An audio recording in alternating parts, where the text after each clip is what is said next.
પ્રિય વૈષ્ણવો, જય શ્રી કૃષ્ણ. આજે આપણે એક એવા દિવ્ય પાઠના શ્રવણ અને ચિંતન માટે એકત્ર થયા છીએ, જે માત્ર દશમ સ્કંદની લીલાઓનો ક્રમ સમજાવતો પાઠ નથી, પરંતુ શ્રીનાથજીના હૃદય સમાન દશમ સ્કંદની દિવ્ય લીલાઓનો હૃદયમાં અનુભવ કરાવનાર એક અદ્ભુત સાધન છે. જ્યારે શ્રી મહાપ્રભુજીના સેવક તરીકે શ્રી સૂરદાસજી શરણે આવ્યા, ત્યારે શ્રી મહાપ્રભુજીએ એમને આજ્ઞા કરી કે ભગવત લીલાનું ચિંતન કરો અને તેનું ગાન કરો. ત્યારે સૂરદાસજીએ વિનમ્રતાથી કહ્યું કે મને ભગવત લીલાઓનું જ્ઞાન કે સમજ નથી. હું હરિ સબ પતિ તન કો નાયક એવું પદ ગાયું.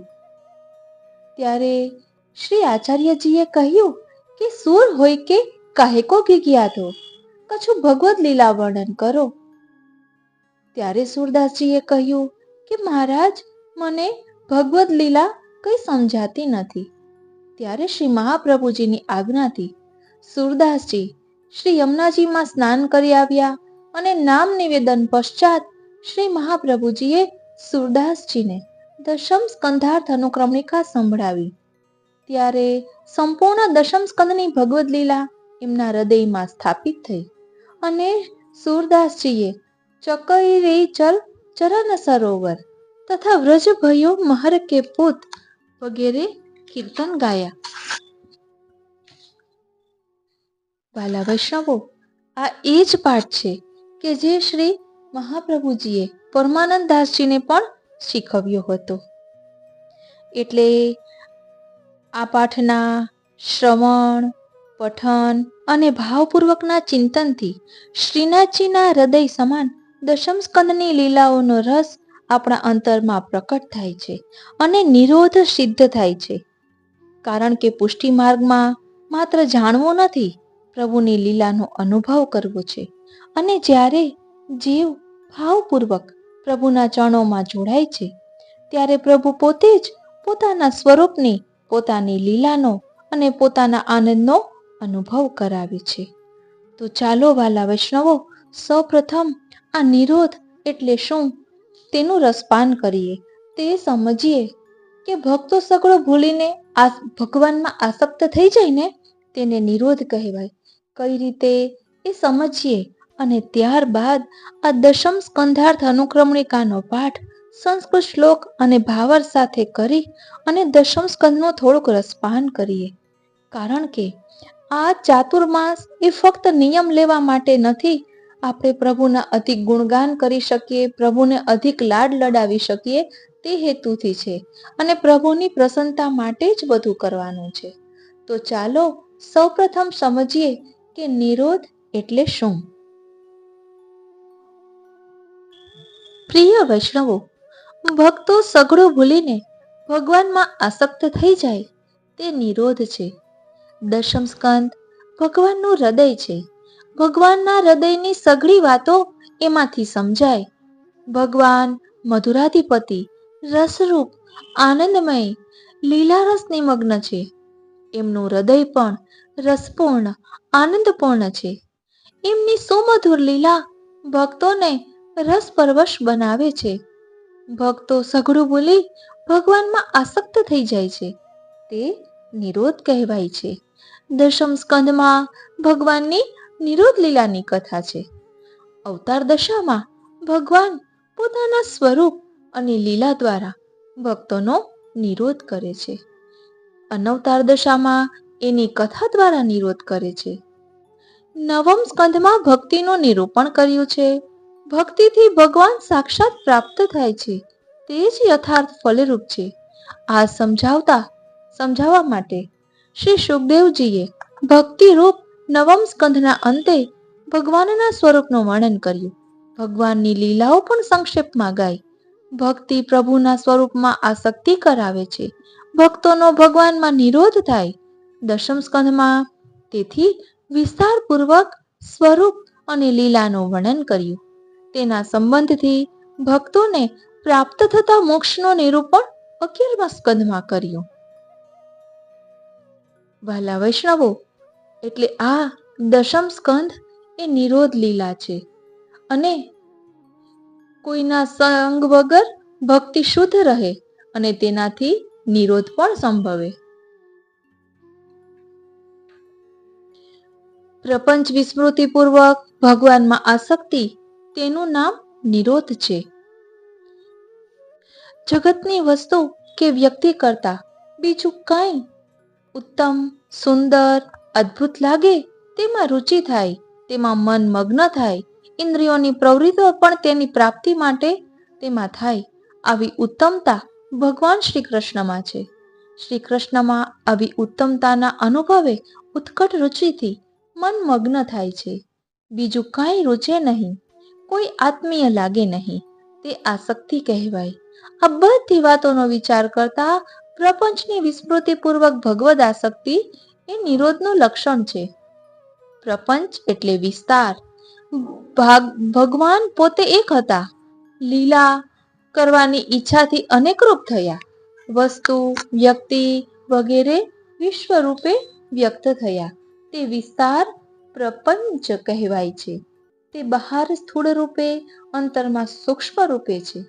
સંસારીનું ચિત્ત વધારેમાં વધારે પોતાના શરીરમાં, સ્વજનમાં કે પોતાની માનેલી વસ્તુમાં રાગથી રોકાયેલું રહે છે.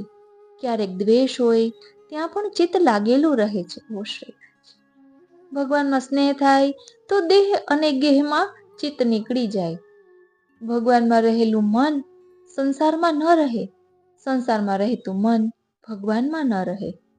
તો શું કેવલ વિશ્વ વિસ્મરણ થવું એ નિરોધ છે? તો કહે ના, કેવલ વિશ્વનું વિસ્મરણ થવું એ નિરોધ નથી. ભગવાનમાં આસક્તિ મુખ્ય છે. નિરોધમાં માત્ર જગતને ભૂલવું એટલું જ પૂરતું નથી, પણ ભગવાનમાં આસક્તિ દ્વારા જગત ભૂલાય છે. ગાઢ નિદ્રાવસ્થામાં, ઓપરેશન પહેલા, ક્લોરોફોર્મ વગેરેથી સંમોહિની વિદ્યા, મૂર્છાવસ્થા વગેરેમાં એ અવસ્થામાં રહેતા સુધી જગતનું સ્મરણ રહેતું નથી. યોગમાં કહેલો ચિત્ત નિવૃત્તિનો નિરોધ એ જ્ઞાનરૂપ છે. આસક્તિ તેમાં નથી. નિસાધન ભક્તોનો નિરોધ ભગવાન પોતે કરે છે, જેનું વર્ણન દશમ સ્કંધમાં આપણે જોઈ શકીએ છીએ. તો વાલા વૈષ્ણવો, આ દશમ સ્કંધ રસપાન કરવાનું મન તો ખૂબ જ છે. અને શ્રી નવનીત પ્રિયજી શાસ્ત્રીજી એ જે ભાગવત સપ્તાહ કરી હોય, શ્રીમદ ભાગવત રસાસ્વાદ, એ પુસ્તક હમણાં જ પધરાવ્યું છે. અને કાલિંદી બેટીજી ખૂબ જ એમની સરાહના કરતા હતા કે ખૂબ સુંદર એમાં વર્ણન આવે છે. અને કાલિંદી બેટીજીના વચનામૃત શ્રી સુબોધિનીજી આધારિત ભાગવતજીના એ શ્રીમદ ભાગવત રસાસ્વાદમાંથી જ લીધેલા છે. એટલે આપણે અનુકૂળતા હશે તો આ ચાતુર્માસમાં આ દશમ સ્કંદ રસપાન કરવાનું વિચારીએ તો છીએ. બસ કરે કરાવે શ્રીનાથજી. અત્યારે આપણે દશમ સ્કંધાર્થ અનુક્રમણિકાનો પાઠ કરીએ અને ત્યારબાદ દશમ સ્કંધ એક ઝલકના રૂપમાં રસપાન કરીએ.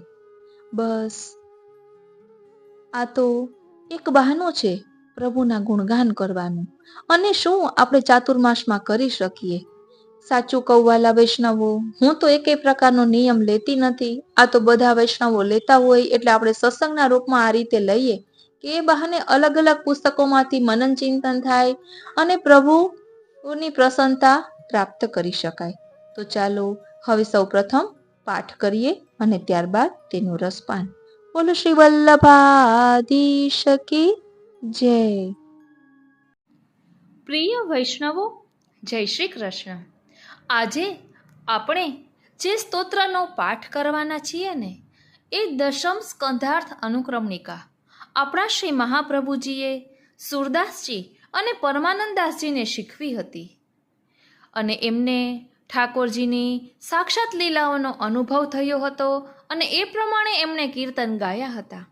આપણે પ્રસંગ જાણીએ છીએ કે સુરદાસજીને પદ ગાવાનું કહ્યું તો સુરદાસજી ગાય છે, હો પતિતન કો ટીકો, હો પતિતન કો નાયક, ત્યારે શ્રી મહાપ્રભુજી કહે છે કે સૂર હો કે કાહે કો કિકિયાત હો, એટલે કંઈક ભગવદ્ લીલા ગાન કરો. ત્યારે સૂરદાસજી કહે છે કે હું તો ભગવદ્ લીલામાં કંઈ જાણતો નથી. ત્યારે શ્રી મહાપ્રભુજી એમને દશમ સ્કંધાર્થ અનુક્રમણિકા શીખવે છે અને સૌથી પહેલું પદ ગાય છે વ્રજ ભયો મહર કે પૂત. એટલે દશમ સ્કંધાર્થ અનુક્રમણિકામાં આખા દશમ સ્કંધનો સાર સમાયેલો છે. તો ચાલો તેનું ભાવ દર્શન કરીએ. હું મન આતુરી આપ સર્વે વૈષ્ણવોનું આજના આ અલૌકિક સત્સંગમાં હાર્દિક સ્વાગત કરું છું. શ્રી વલ્લભાચાર્યજી મહાપ્રભુજી રચિત દશમ સ્કંધ અનુક્રમણિકા. રાજ પ્રશ્નો હરેર જન્મ કારણમ ભૂમિ સાંત્વનમ કંસ બોધનમ શટપુત્ર વધઃ કંસ ભયમ નૃષુ. પરીક્ષિત રાજાના પ્રશ્નોથી શ્રી સુખદેવજી પ્રસન્ન થાય છે.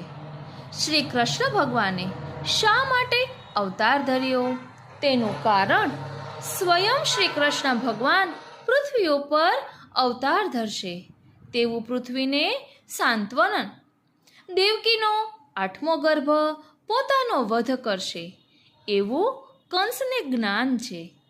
6 પુત્રોનો વધ અને કંસના અત્યાચારથી પ્રજામાં ફેલાયેલા ભયનું વાતાવરણ વગેરે વિષયોનો શ્રી સુખદેવજી સવિસ્તર નિરૂપણ કરે છે.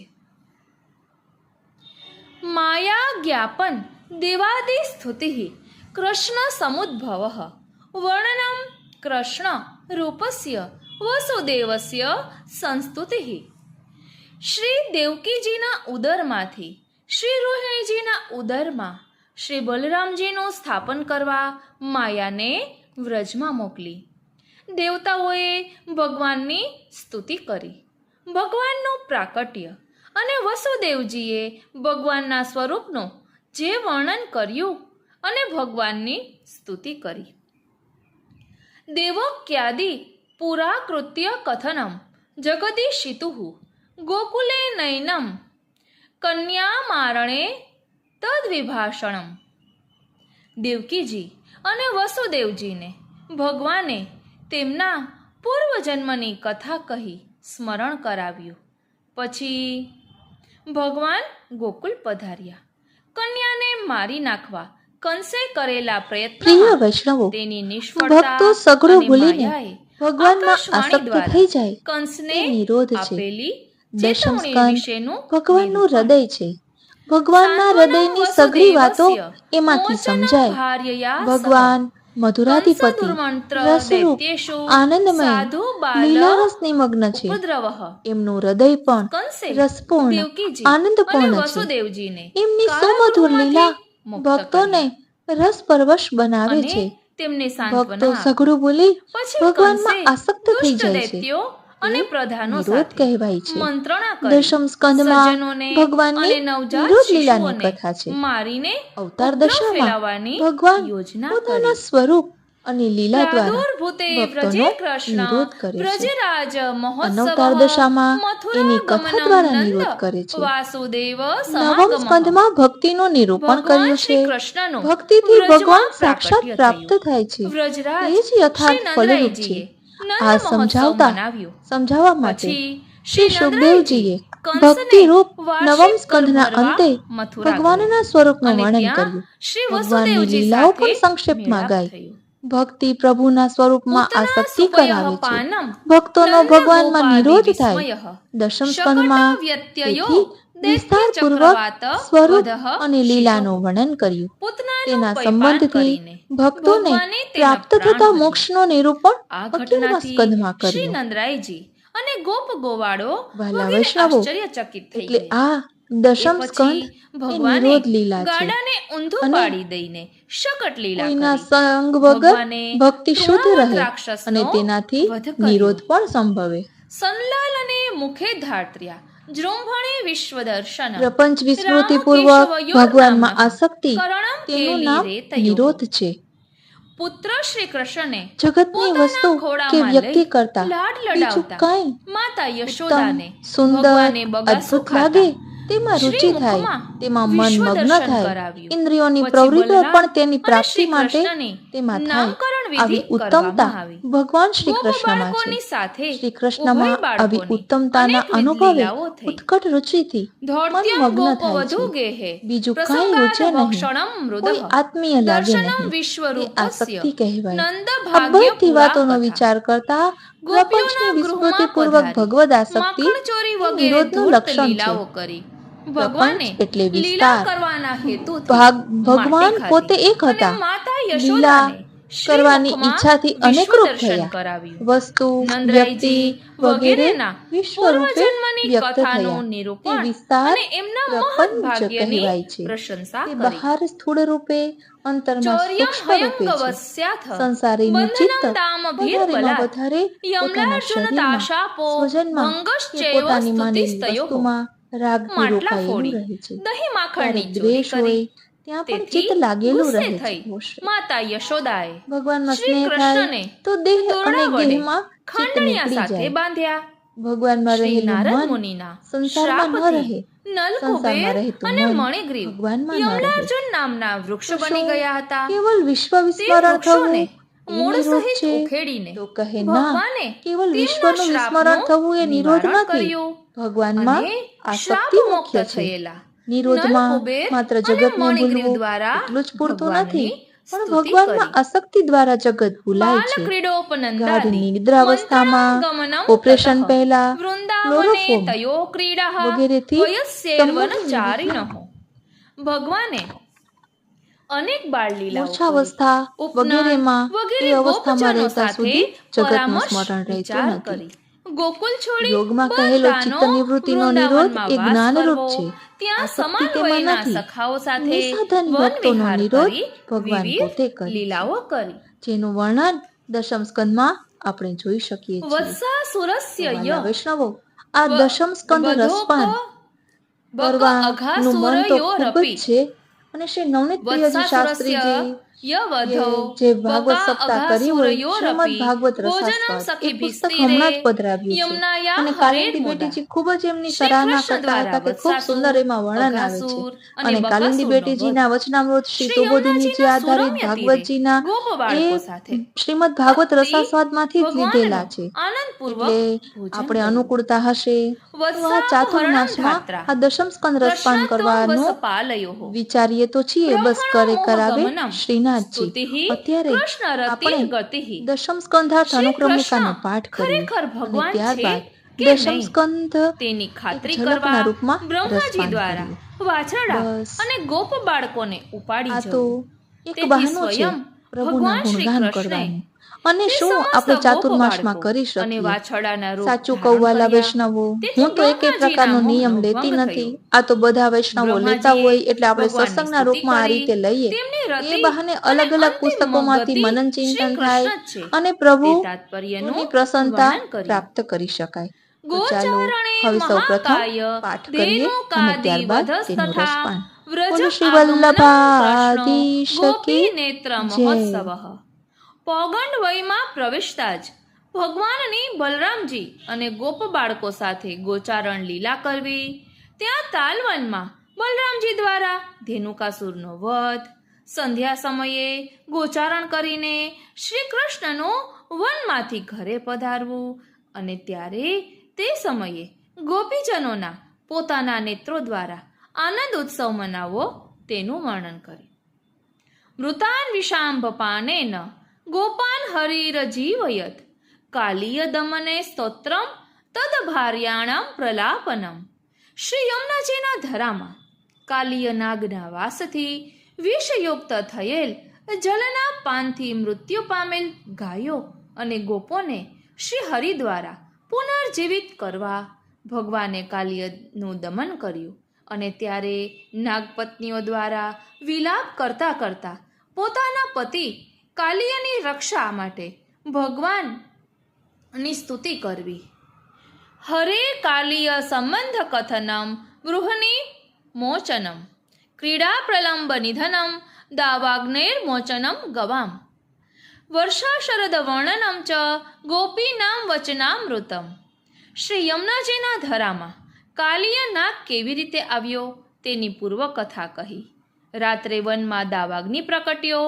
ભગવાને તે દાવાગ્નિનું પાન કરી સર્વ વ્રજવાસીઓ અને ગાયોનું રક્ષણ કર્યું. વનમાં વિવિધ લીલાઓ કરી.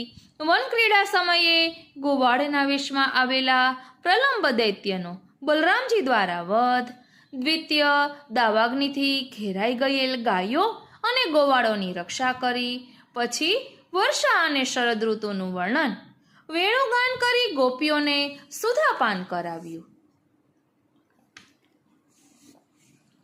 વ્રતમ ગોકુલ કન્યાનામ વસ્ત્રાણામ હરણમ મુદા વન ભાગ્ય કથા ગોપ પ્રાર્થના પ્રેષણમ મખે.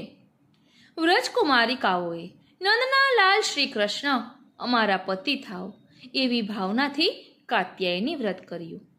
કિનારે મૂકેલા વસ્ત્રોને કદમના વૃક્ષ પર લઈ જઈ ભગવાને સસ્મિત ચીરહરણ લીલા કરી. ભગવાને વનના વૃક્ષોના ભાગ્યની પ્રશંસા કરી.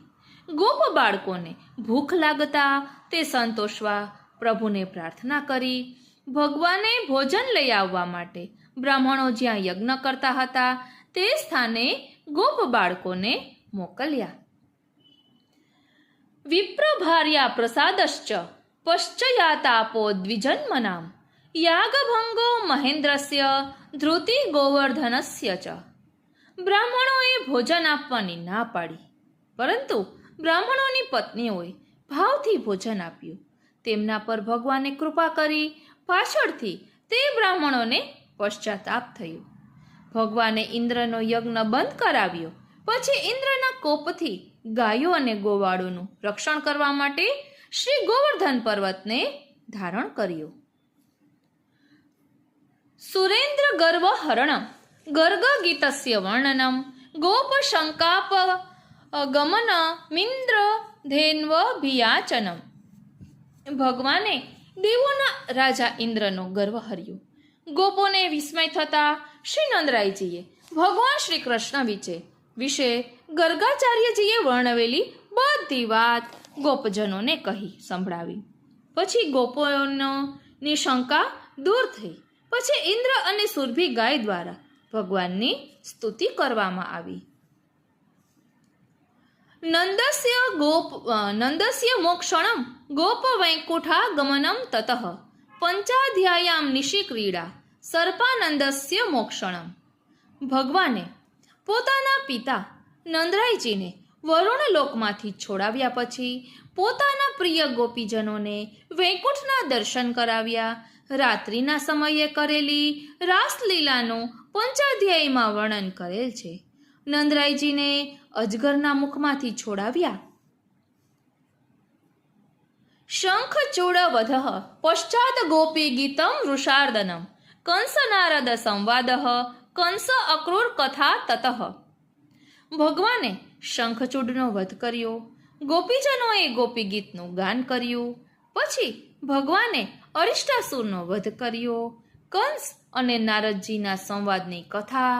કંસે અક્રૂરને બોલાવ્યા અને શ્રી કૃષ્ણ અને બલરામને મથુરા લઈ આવવા માટે આદેશ આપ્યો. કેશિનો નિધનમ કૃષ્ણ નારદ ઋષિ કથા તતઃ. વ્યોમાસુર વધો ક્રૂર ગમનમ ગોકુલેશુ ચ. ભગવાને કેશી દૈત્યને માર્યો. નારદ મુનિએ ભગવાનના થનાર ચરિત્રો કહી સંભળાવ્યા. ભગવાને માયાવી અરિષ્ટાસુરનો વધ કર્યો. અક્રૂરજીનું ગોકુળમાં આગમન. દર્શનાનંદ રુષ્ટાત્તમ રોમાંચો ગદગદા ગિરહ સંવાદો રામકૃષ્ણાભ્યામ વર્ણિતમ કંસ ચેષ્ટિતમ. ભગવાન શ્રી કૃષ્ણના દર્શનથી અક્રૂરજી હર્ષ પામ્યા. શરીરે રોમાંચ થયો. વાણી ગદગદ થઈ જવાથી અને કંઠ ભરાઈ જવાથી કાંઈ બોલી શક્યા નહીં. તેમનો બલરામજી શ્રી કૃષ્ણ સાથે સંવાદ થયો અને કંસનો આદેશ કહી સંભળાવ્યો. રામકૃષ્ણ પ્રયાણમ ચ તથા ગોપી પ્રલાપનમ મથુરા ગમનમ મધ્યે હૃદય કૃષ્ણસ્ય દર્શનમ. બલરામજી અને શ્રી કૃષ્ણનું મથુરા તરફ પ્રયાણ. ગોપીજનો ભગવાનને વ્રજ છોડી મથુરા જતા જોઈ વિલાપ કરવા લાગ્યા. મથુરા જતા રસ્તામાં અક્રૂરજી સ્નાન કરવા ગયા. ત્યાં નદીમાં ભગવાન શ્રી કૃષ્ણના તેમને દર્શન થયા. સ્તુતિ પુરગતિ પશ્ચાત દર્શનમ પુર સંપદ રજકસ્ય શિરચ્છેદો વાયકસ્ય વરાદય. અક્રૂરજીએ ભગવાનની સ્તુતિ કરી. પછી મધુપુરીના રાજમાર્ગો પર વિહાર કરતા મથુરાના વૈભવને નિહાળ્યો. માર્ગમાં ધોબીનો વધ કર્યો અને દરજીને વરદાન આપ્યું. સુદામનો વરદાનમ ચ કુબ્જા સંદર્શનમ હરે ધનુર્ભંગ સૈન્યવધ કંસદુર્હેતુર દર્શનમ. સુદામા માળીએ ભગવાનને ફૂલમાળા અર્પણ કરી. ભગવાને પ્રસન્ન થઈ તેને વરદાન આપ્યું. ત્યાંથી યજ્ઞના સ્થાને જઈ ધનુષ્ય ભંગ કર્યો. કંસના સૈનિકોનો વધ કર્યો. રામકૃષ્ણના આવા પરાક્રમ સાંભળી કંસને તેનું મૃત્યુ નજીક આવ્યું હોય ને એવું લાગ્યું. રંગોત્સવે કુવલ્યાપીડ યુદ્ધ વિઘાતનમ દર્શનમ રામકૃષ્ણસ્ય પૌરાણામ પ્રેમ દર્શનમ. રંગમંડપમાં પ્રવેશતા જ ભગવાને મહાવત સહિત કુવલ્યાપીડ હાથીનો વધ કર્યો. નગરજનોને બલરામજી શ્રી કૃષ્ણના દર્શન પોતપોતાના ભાવ અનુસાર થયા. મલ્લાનામ નિધનમ રંગે કંસસ્ય સહ બંધુભિઃ પિત્રોશ્ચ સાંત્વનમ સર્વ સુરદયામ પરિતોષણમ. ચાણૂર, મુષ્ટિક વગેરે મલ્લોને બલરામ અને શ્રી કૃષ્ણે મારી નાખ્યા. પછી તેમણે કંસનો તેના બંધુ બાંધવો સહિત વધ કર્યો. પછી માતા પિતાને આશ્વાસન અને સ્વજન સંબંધીજનોને સંતોષ આપ્યો.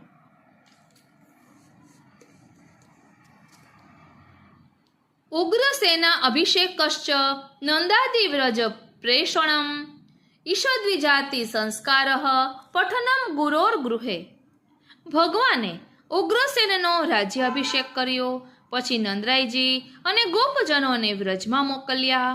ભગવાનના યજ્ઞોપવિત સંસ્કાર કરવામાં આવ્યા. પછી ભગવાન વિદ્યાભ્યાસ કરવા સાંદીપની ઋષિના આશ્રમમાં ગયા. મૃત પુત્ર પ્રદાનમ ચ ગુરોહ પંચ જનાર્દનમ પુનરાગમનમ શૌરે મધુપુર્યા મહોત્સવ. અભ્યાસ પૂરો થતા ગુરુ દક્ષિણામાં ગુરુના મૃત પુત્રને પાછો લાવી આપ્યો. પછી શંખાસુરનો વધ કરી પાંચજન્ય શંખ લઈ આવ્યા. પછી મથુરા પાછા પધાર્યા. ત્યારે નગરમાં મહોત્સવ થયો. ઉદ્ધવ પ્રેષણમ ગોપી વિલાપ પરિસાંત્વનમ કુબ્જારતી તથા ક્રૂર પ્રેષણમ ગજ સાહવયે. પોતાના વિરહમાં વિલાપ કરતા ગોપીજનોને સાંત્વન આપવા ઉદ્ધવજીને વ્રજમાં મોકલ્યા. કુબ્જાનો મનોરથ પૂર્ણ કર્યો અને અક્રૂરજીને હસ્તિનાપુર મોકલ્યા. પાંડવેષુ ચ વૈષમ્યમ ધૃતરાષ્ટ્રસ્ય બોધનમ ઇત્યેમ દશમ સ્કંધ પૂર્વાર્ધે વિનિરૂપિતમ.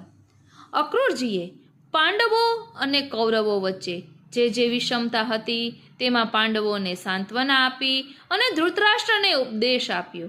આ રીતે અહીં દશમ સ્કંદ પૂર્વાર્ધની લીલા નિરૂપિત કરી. પુષ્પાંજલિ કારિકા ઇત્યેવમ ભગવદ લીલા ભક્ત વિશ્વાસદાયિની નિરૂપિતાતિ યત્નેન કૃષ્ણ પદાંબુજાશ્રયા. ભક્તજનોમાં શ્રદ્ધા ઉત્પન્ન કરનારી અને શ્રી કૃષ્ણના ચરણ કમલનો આશ્રય આપનારી આ ભગવદ લીલા પ્રયત્નપૂર્વક અતિ જતનથી અમે શ્રી વલ્લભાચાર્યજીએ નિરૂપિત કરી છે. સર્વેષુ ભક્ત હૃદયેષુ નિવેદયામિ યદો ભગવતો ભવતામભીષ્ટ ભક્તિ પ્રકાર સહિતો હરિભાવ યુક્તો જ્ઞેયસ્તદા વિવૃત્તિરેવ સદા વિચિંત્યા.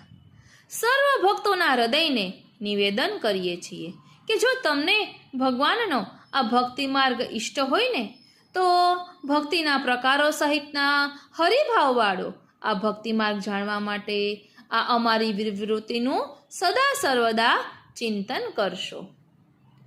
દશમ સ્કંધ વિવૃત્તિ પૂર્વાર્ધે સુનિરૂપિતા કૃષ્ણ પદાંબુજન્યસ્તા શ્રી પુષ્પાંજલિ રુજ્જવલા. દશમ સ્કંદ પૂર્વાર્ધની આ વિવૃત્તિ સારી રીતે નિરૂપણ કરવામાં આવી. અમે શ્રી કૃષ્ણના યુગલ ચરણ કમલમાં આ સુંદર ઉજ્જવળ પુષ્પાંજલિ અર્પણ કરીએ છીએ. શ્રીમદ વલ્લભાચાર્ય રચિત દશમ સ્કંધાર્થ અનુક્રમણિકા. હવે ઉત્તરાર્ધ. જરાસંધ સમાનીત સૈન્યસ્ય બહુશો વધ જામાતૃવધ સંતપ્ત જરાસંધ ચમુ વધ બહુશઃ સૈન્યોદ્વેગો દ્વારકા દુર્ગ કારણમ. જમાઈનો વધ થવાથી સંતપ્ત થયેલા જરાસંધે મોટી સેના સાથે આક્રમણ કર્યું. તેના સૈન્યનો વધ કર્યો. કાલિયવન અને જરાસંધના અસંખ્ય સૈન્યને લક્ષ્યમાં રાખીને દ્વારિકા નગરીની રચના કરી. યવનસ્ય વધો દ્રષ્ટ્યા મુચુકુંદસ્ય સંસ્તુતિઃ વરમ દત્વા તતો મ્લેચ્છવધમ કૃત્વા ધને તતઃ. મુચુકુંદનો દ્રષ્ટિપાત થતાં જ યવન મૃત્યુ પામ્યો. મુચુકુંદ દ્વારા ભગવાનની સ્તુતિ, ભગવાને પ્રસન્ન થઈને તેને વરદાન આપ્યું. નિયમાને વરેદ્રુપ્ત જરાસંધાદ પલાયનમ રેવતાદ્રેવતી કન્યા બલદેવ સમર્પણમ. જરાસંધના આક્રમણથી ડરી ગયા હોય એવું માનવ સહજ નાટ્ય કરતા બલદેવ અને શ્રી કૃષ્ણ પ્રવર્ષણ પર્વત પર ચઢી ગયા. બલદેવજીના રેવતની કન્યા રેવતીજી સાથે વિવાહ થયા. રૂક્મિણી પ્રિય સંદેશ શ્રવણાદિ ખિલાન્ની પ્રૂન નિર્જિત્ય નિર્ગમો ગેહાર દીબિકાયા રુતિર બલાત. રૂક્મિણીજીનો પ્રિયકર સંદેશ મળતા ભગવાન વિદર્ભ ગયા. ત્યાં અંબિકાનું પૂજન કરવા આવેલા રૂક્મિણીજીનું મંદિરેથી હરણ કર્યું. ચૈધ્ય સાંત્વન મુર્વિશેસ્તતો રૂક્મી સમાગમઃ યુદ્ધાક્ષેપારાધે ચ મુંડનમ તસ્ય કૃષ્ણતઃ. પાછળ પડેલા બધા રાજાઓને પરાજિત કર્યા. રૂક્મીને પણ પરાજિત કરીને દંડ તરીકે તેનું મુંડન કરીને છોડી દીધો. રૂક્મિણી દુઃખ શમનમ રામ વાક્યમ ચ મોક્ષણમ તતો વિવાહો રૂક્મિણ્યા વિધિવત સ્વપુરે સદા. બલરામજીએ રૂક્મિણીજીને આશ્વાસનકારી વચનોથી સાંત્વના આપી ભગવાને દ્વારિકા પહોંચી રૂક્મિણીજી સાથે વિધિવત લગ્ન કર્યા. પ્રદ્યુમ્નોત્પત્તિ કથનમ હરણમ સુતિકા ગૃહાત માયાવત્યોક્ત વૃત્તાંતઃ શંબરસ્ય વધસ્તતઃ. પ્રદ્યુમ્નની ઉત્પત્તિની કથા. શંબર પ્રદ્યુમ્નને સુતિકા ગૃહમાંથી ઉઠાવી ગયો અને સમુદ્રમાં ફેંકી દીધો. ત્યાંથી ભગવાન માયાવતી પાસે આવ્યા તેની કથા. ભગવાને શંબરનો વધ કર્યો. પુનરાગમન ગેહે સંતોષો દ્વારિકૌ કસામ સૂર્યાસ્યમંતક પ્રાપ્તિર્યાચનમ તસ્ય વૈ હરેહી. પછી ભગવાન પત્ની સાથે દ્વારિકા પધાર્યા. ત્યારે દ્વારિકાવાસીઓને તેમના દર્શન કરીને હર્ષ સંતોષ થયો. સૂર્ય ભગવાન પાસેથી સત્રાજીતને અલૌકિક સ્યમંતક મણિ પ્રાપ્ત થયેલો. ભગવાને તે મણિ ઉગ્રસેનને ભેટ આપવા માટે સત્રાજીત પાસે માંગ્યો, પણ સત્રાજીતે તે મણિ આપવાની ના કહી. તત્સંબંધાત પ્રસેનસ્ય વધો કીર્તિર હરેસ તથા તન્માર્જનાય વૃક્ષસ્ય ગેહે ગમન મે તયોઃ. સત્રાજીતનો ભાઈ પ્રસેન ને મણિ પહેરીને શિકાર કરવા ગયો. ત્યાં સિંહે પ્રસેનને મારીને તે મણિ લઈ લીધો. જાંબુવાને સિંહને મારીને તે મણિ લઈ લીધો. પરંતુ મણિની ચોરીનો મિથ્યા આક્ષેપ ભગવાન ઉપર આવ્યો. આ ચોરીનો આરોપ દૂર કરવા ભગવાન કેટલાક યાદવો ને સાથે લઈને મણિ શોધવા નીકળ્યા અને જાંબુવાનની ગુફામાં એકલા ભગવાને જ પ્રવેશ કર્યો. જ્ઞાત્વા સુરષભમ યુદ્ધાજ જાંબવત્યાઃ સમર્પણમ સત્રાજિતસ્ય પ્રાપ્તસ્ય સ્વતોદાનમ મુરારીણામ. શ્રી કૃષ્ણ અને જાંબુવાન વચ્ચે યુદ્ધ થયું. તે યુદ્ધ 28 દિવસ ચાલ્યા પછી જાંબુવાને ભગવાનને ઓળખ્યા. પછી પોતાની પુત્રી જાંબુવતીને ભગવાન સાથે પરણાવી અને સ્યમંતક મણિ ભગવાનને ભેટમાં આપ્યો. પછી ભગવાને આ મણિ સત્રાજીતને પાછો આપ્યો. ત્યારે તે ભગવાન પર ખોટો આરોપ લગાવવાને કારણે પશ્ચાતાપ કરીને દુઃખ પામ્યો. વિવાહ સત્યભામા દત્તાયામ પ્રીતયે હરે રામેણ સહ કૃષ્ણસ્ય ગમનમ ગજ સાહવયે. પછી સત્રાજીતે પોતાના અપરાધની ક્ષમા માંગવા માટે અને સ્નેહ સંબંધ બાંધવા માટે પોતાની પુત્રી સત્યભામાનો શ્રી કૃષ્ણ સાથે વિવાહ કર્યો. પછી ભગવાન બલરામજી સાથે હસ્તિનાપુર પધાર્યા. અક્રૂરકૃત વર્મભ્યામ પરિતાશ્ચન ધન્વનઃ સત્રાજીત વધો મધ્યે કૃષ્ણાચ્છત ધનોર્વધઃ. અક્રૂર અને કૃતવર્માની ઉશ્કેરણીની પ્રેરણાથી શતધન્વાએ સત્રાજીતની હત્યા કરી. ભગવાને શતધન્વાનો વધ કર્યો, પણ મણિ તેની પાસેથી ના મળ્યો. રામસ્ય મિથિલા યાત્રા ગદા શિક્ષા સુયોધને અક્રૂર મણિદાનમ ચ શક્રપ્રસ્થે હરેર ગતિ. બલરામજી મિથિલા ગયા. ત્યાં તેમણે દુર્યોધનને તે ગદા યુદ્ધનું શિક્ષણ આપ્યું. ભગવાને દ્વારિકા આવીને મણિ અક્રૂરને આપ્યો અને પછી ભગવાન ઇન્દ્રપ્રસ્થ પધાર્યા. કાલિંદ્યા સંગતિ શૌરેર વિવાહ સ્વપુરે તતઃ મિત્રવિંદા રુતિર્નાગ્નજીતિ ઉદ્વાહોત એવચ. ભગવાને દ્વારિકામાં આવી કાલિંદીજી સાથે વિવાહ કર્યો. પછી મિત્રવિંદાનું હરણ કરી લાવ્યા. ભગવાને મિત્રવિંદા અને નાગ્નજીતિ સાથે વિવાહ કર્યા. ભદ્રયા લક્ષ્મણયાશ્ચ વિવાહો મૂરઘાતિના પિતુસ્તતન્નયાનામ ચ નરકસ્ય ઘાતનમ. પછી ભગવાને ભદ્રા અને લક્ષ્મણાજી સાથે વિવાહ કર્યા. પછી મૂર નામના રાક્ષસને હણ્યો. પછી નરકાસુરનો વધ કરી સર્વ કન્યાઓને ઉગારી. ભૂમિ સ્તુતિ રાજકન્યા પ્રેષણમ સ્વપુરે તતઃ ગત્વા મહેન્દ્ર ભવનમ પારિજાતપ રુતિર્બલાત. ભૂમિએ ભગવાનની સ્તુતિ કરી. ભગવાને બધી રાજકન્યાઓને દ્વારકા મોકલી. ઇન્દ્રપુરીમાં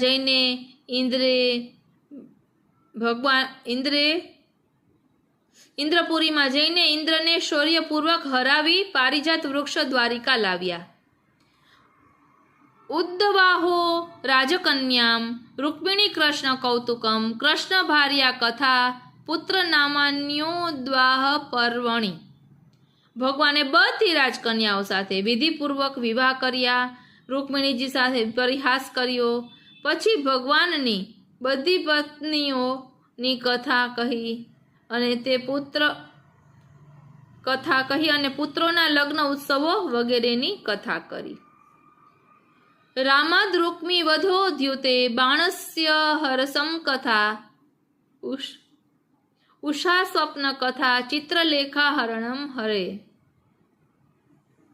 બલરામજીએ ચોપાટની રમતમાં રૂક્મીનો વધ કર્યો. બાણાસુરની કથા ઉષાએ પોતાના સ્વપ્નની વાત ચિત્રલેખાને કહી. ચિત્રલેખાએ ભગવાનના પૌત્ર અનિરુદ્ધનું હરણ કર્યું.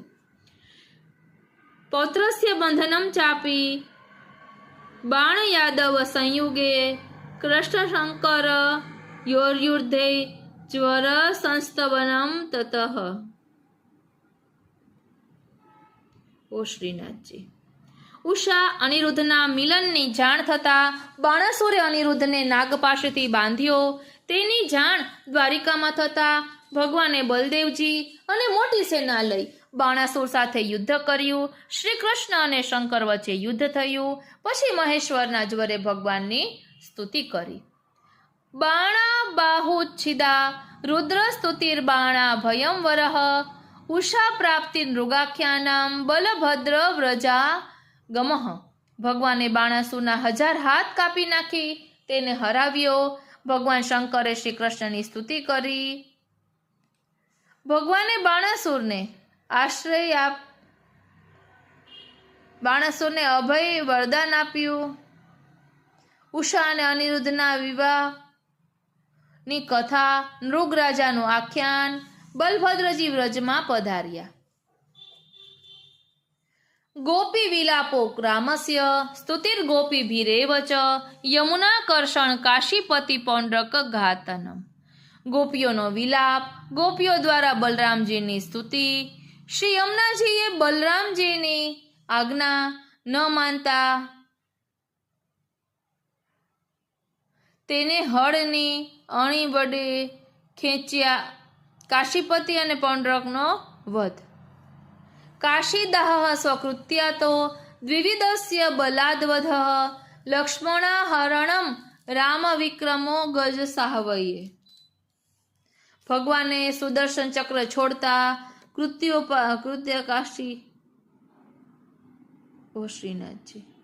કૃત્યાકાશી પાછી વળી અને સુદર્શન ચક્રના તેજથી કાશી બળીને ભસ્મસાત થઈ ગઈ. શ્રી બલરામજી એ દ્વિવિધ વાનરનો વધ સાંભે દુર્યોધનની પુત્રી લક્ષ્મણાનું હરણ કર્યું અને તેની સાથે વિવાહ કર્યો. શ્રી બલરામજીએ હસ્તિનાપુરને હળ વડે ખેંચીને પરાક્રમ દેખાડ્યું. નારદેન હરેર લીલા દર્શનમ ગૃહ મેદિનામ આહનિક વાસુદેવસ્ય રાજ્ઞામ વિજ્ઞાપનમ તૃષે.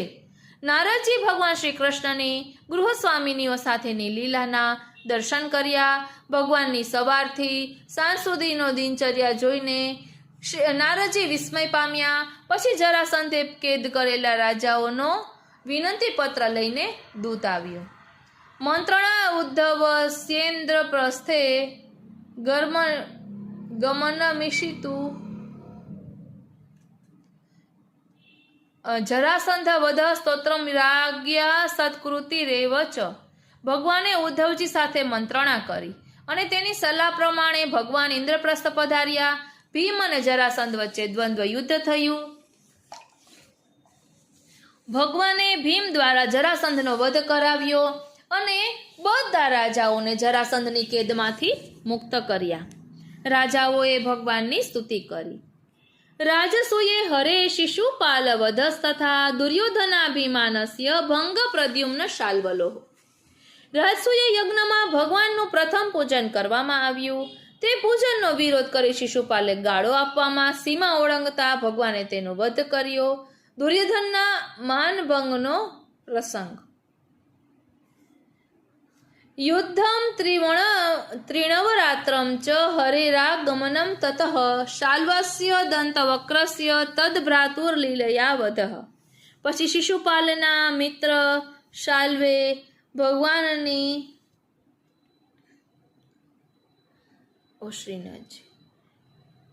ભગવાનની અનુપસ્થિતિમાં દ્વારિકા પર આક્રમણ કર્યું અને પ્રદ્યુમ્ન અને શાલ્વ વચ્ચે 27 દિવસ સુધી યુદ્ધ ચાલ્યું. અંતે ભગવાન યુદ્ધભૂમિમાં પધાર્યા અને શાલ્વ દંતવક્ત્ર અને તેનો ભાઈનો વધ કર્યો. તીર્થયાત્રાર્થ રામસ્ય મધ્યે સુત વધસ્તતઃ તત્પુત્ર સ્થાપનમ તત્ર બલ્વલસ્ય પધસ્તતઃ. કૌરવો અને પાંડવો વચ્ચેના યુદ્ધમાં તટસ્થ રહેવા શ્રી બલરામજી તીર્થયાત્રાએ પધાર્યા. તેમના આગમન સમયે સુતજીએ ઊભા થઈ સન્માન ન કરતા તેમનો વધ કર્યો. બ્રહ્મ હત્યાનું પાપ ઉતારવા સુતજીના પુત્રને ગાદી પર સ્થાપિત કર્યા. બલ્વ રાક્ષસનો વધ કર્યો. યાત્રા સમસ્ત તીર્થાનામ ઋષિભીર્યા જનમ બલાદ ભક્તનાં જન્મ સફલ્યમ પૃથુકાખ્યાનમેવ ચ. ઋષિની આજ્ઞા લઈ બલરામજી સર્વ તીર્થોની યાત્રાએ પધાર્યા. પોતાના સખા ભક્ત સુદામાનો જન્મ સુધાર્યો અને તાંદુલનું આખ્યાન પ્રકટ સમજાવ્યું. સૂર્યોપરાગે નિખિલેહી કુરુક્ષેત્ર સમાગમઃ બંધુભીર્વસુદેવસ્ય ગોપિકા પરિસાંત્વનમ. સૂર્યગ્રહણ સમયે ભગવાન કુરુક્ષેત્ર પધાર્યા. ત્યાં વસુદેવજીની સાથે બાંધવો અને ગોપીજનોને મળ્યા અને તેમને સાંત્વના આપી. કૃષ્ણ ભાર્યા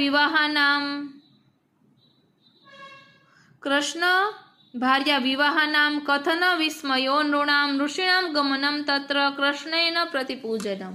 ત્યાંથી કૃષ્ણની પટરાણીઓ સાથેના વિવાહોની કથાથી બધા જ વિસ્મય પામ્યા. ત્યાં ઋષિઓનું આગમન થતાં પરસ્પર પૂજન થયું.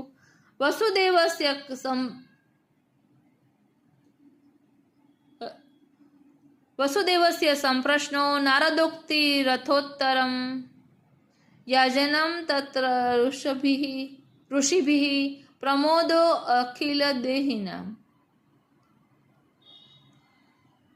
ત્યાં વસુદેવજીએ કેટલાક પ્રશ્નો પૂછ્યા.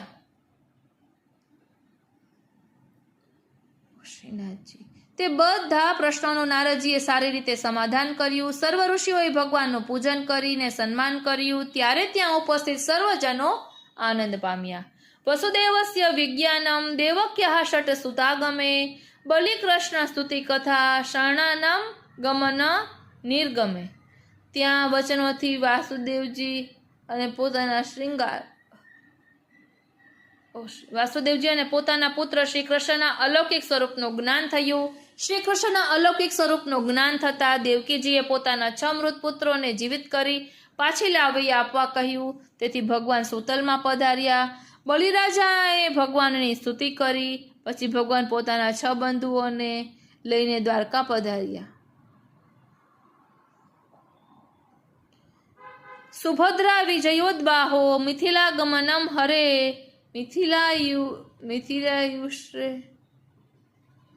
મિથિલ શ્રુત દેવાભ્યામ પૂજનમ ગતિરેતયોઃ. શ્રી કૃષ્ણ અને બલરામજીના બહેન સુભદ્રાના વિવાહ અર્જુન સાથે કરવામાં આવ્યા. ત્યાર પછી ભગવાન મિથિલા પધાર્યા. મિથિલાના રાજા બહુલાશ્વે અને શ્રુતદેવ બ્રાહ્મણે ભગવાનનું પૂજન કર્યું. ભગવાને તેમની સેવા સ્વીકારી અને તેમની બંનેની સદગતિ કરી. દેવસ્તુતિર હરેર ભક્ત્યા દારિદ્ર્ય વિનિરૂપણમ આશુતોષ કથા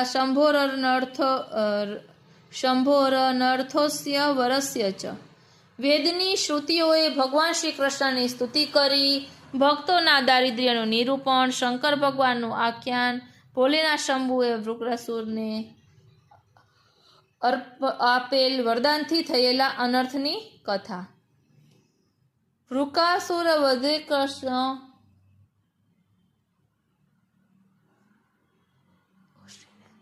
વૃકાસુર વધે બુદ્ધેર મોચનમ ગિરિજાપતેઃ સુભદ્રા પુત્ર પાદવઃ.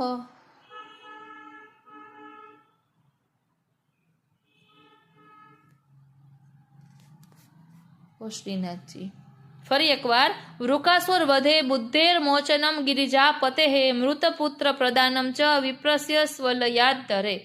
ભગવાન શ્રી કૃષ્ણે વૃકાસુરનો વધ કર્યો અને ભગવાને શિવજીને બુદ્ધિથી મુક્ત કર્યા. અર્જુનનો ગર્વ ભંગ કરવા બ્રાહ્મણના મૃત પુત્રને જીવિત કર્યો. હરેરે વાસ્તિ દેવત્વમ ભૃગુવાક્યેશ્ચ નિશ્ચયઃ ક્રીડા સ્ત્રીભિઃ હરેઃ પૂજા વિરહાત સ્ત્રી વિભાષણમ. એટલે ભૃગુ ઋષિના વચનોથી એ સિદ્ધ થયું કે શ્રી હરિમાં દેવત્વ છે અને શ્રી હરિ જ દેવાથી દેવ છે. પછી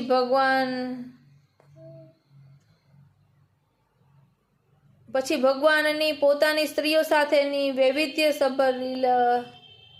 વૈવિધ્યસભર લીલાઓનું વર્તન, શ્રીહરિની પૂજા અને પટરાણીઓએ વિરહમાં સંભાષણની કથાનું નિરૂપણ. મહારથાનામ નામાની હરેર્વંશાવલિસ્તથા યાદવાનંત્યમિત્યેવ ઉત્તરાર્ધે નિરૂપિતમ. મહારથીઓની નામાવલી અને શ્રીહરિની વંશાવલીનું નિરૂપણ. યાદવ વંશીઓ શ્રીહરિમાં નિમગ્ન બની ગયા હતા તે કથાનું નિરૂપણ દશમ સ્કંદ ઉત્તરાર્ધમાં કરવામાં આવ્યું છે. ઇતિ શ્રીમદ વલ્લભ દીક્ષિત વિરચિતા શ્રીમદ દશમ સ્કંધાર્થ અનુક્રમણિકા સમાપ્તા. આ રીતે શ્રીમદ વલ્લભાચાર્ય રચિત શ્રીમદ ભાગવત દશમ સ્કંધાર્થ અનુક્રમણિકા અહીં વિરમે છે. પ્રિય વૈષ્ણવો, આપણે અષ્ટસખામાંના સુરદાસજી અને પરમાનંદદાસજી બંનેનો પરિચય છે જ. આ બંને ને શ્રી મહાપ્રભુજી આ દશમ સ્કંધાર્થ અનુક્રમણિકા શીખવી હતી. ત્યાર પછી એને ઠાકોરજીની લીલાઓનો અનુભવ થયો, જેવા દર્શન થયા તેવા પદ ગાયા છે. અને એક વખત આ બધાથી ક્ષમા માંગુ છું, કારણ કે હજી સવારે 5:30 વાગે અમે મુંબઈથી આવ્યા છીએ, એટલે રાત્રે સૂતી નથી અને અત્યારે રેકોર્ડ કરવામાં જરાક આંખ આમ મીચાય છે, એના કારણે થોડીક ભૂલ થઈ હોય તો દિલથી ક્ષમા માંગુ છું, ક્ષમા કરશો. આજનો આ સત્સંગ શ્રીનાથજી, શ્રી યમુનાજી, શ્રી મહાપ્રભુજીના ચરણારવિંદમાં સમર્પિત કરું છું અને એ જ વિનંતી ધરું છું કે અહીં દર્શાવેલા ભાવને અમે અમારા આત્મપટલ પર ધારણ કરી શકીએ અને એ લીલાઓનો અનુભવ કરી શકીએ એવી કૃપા કરો. જય શ્રી કૃષ્ણ.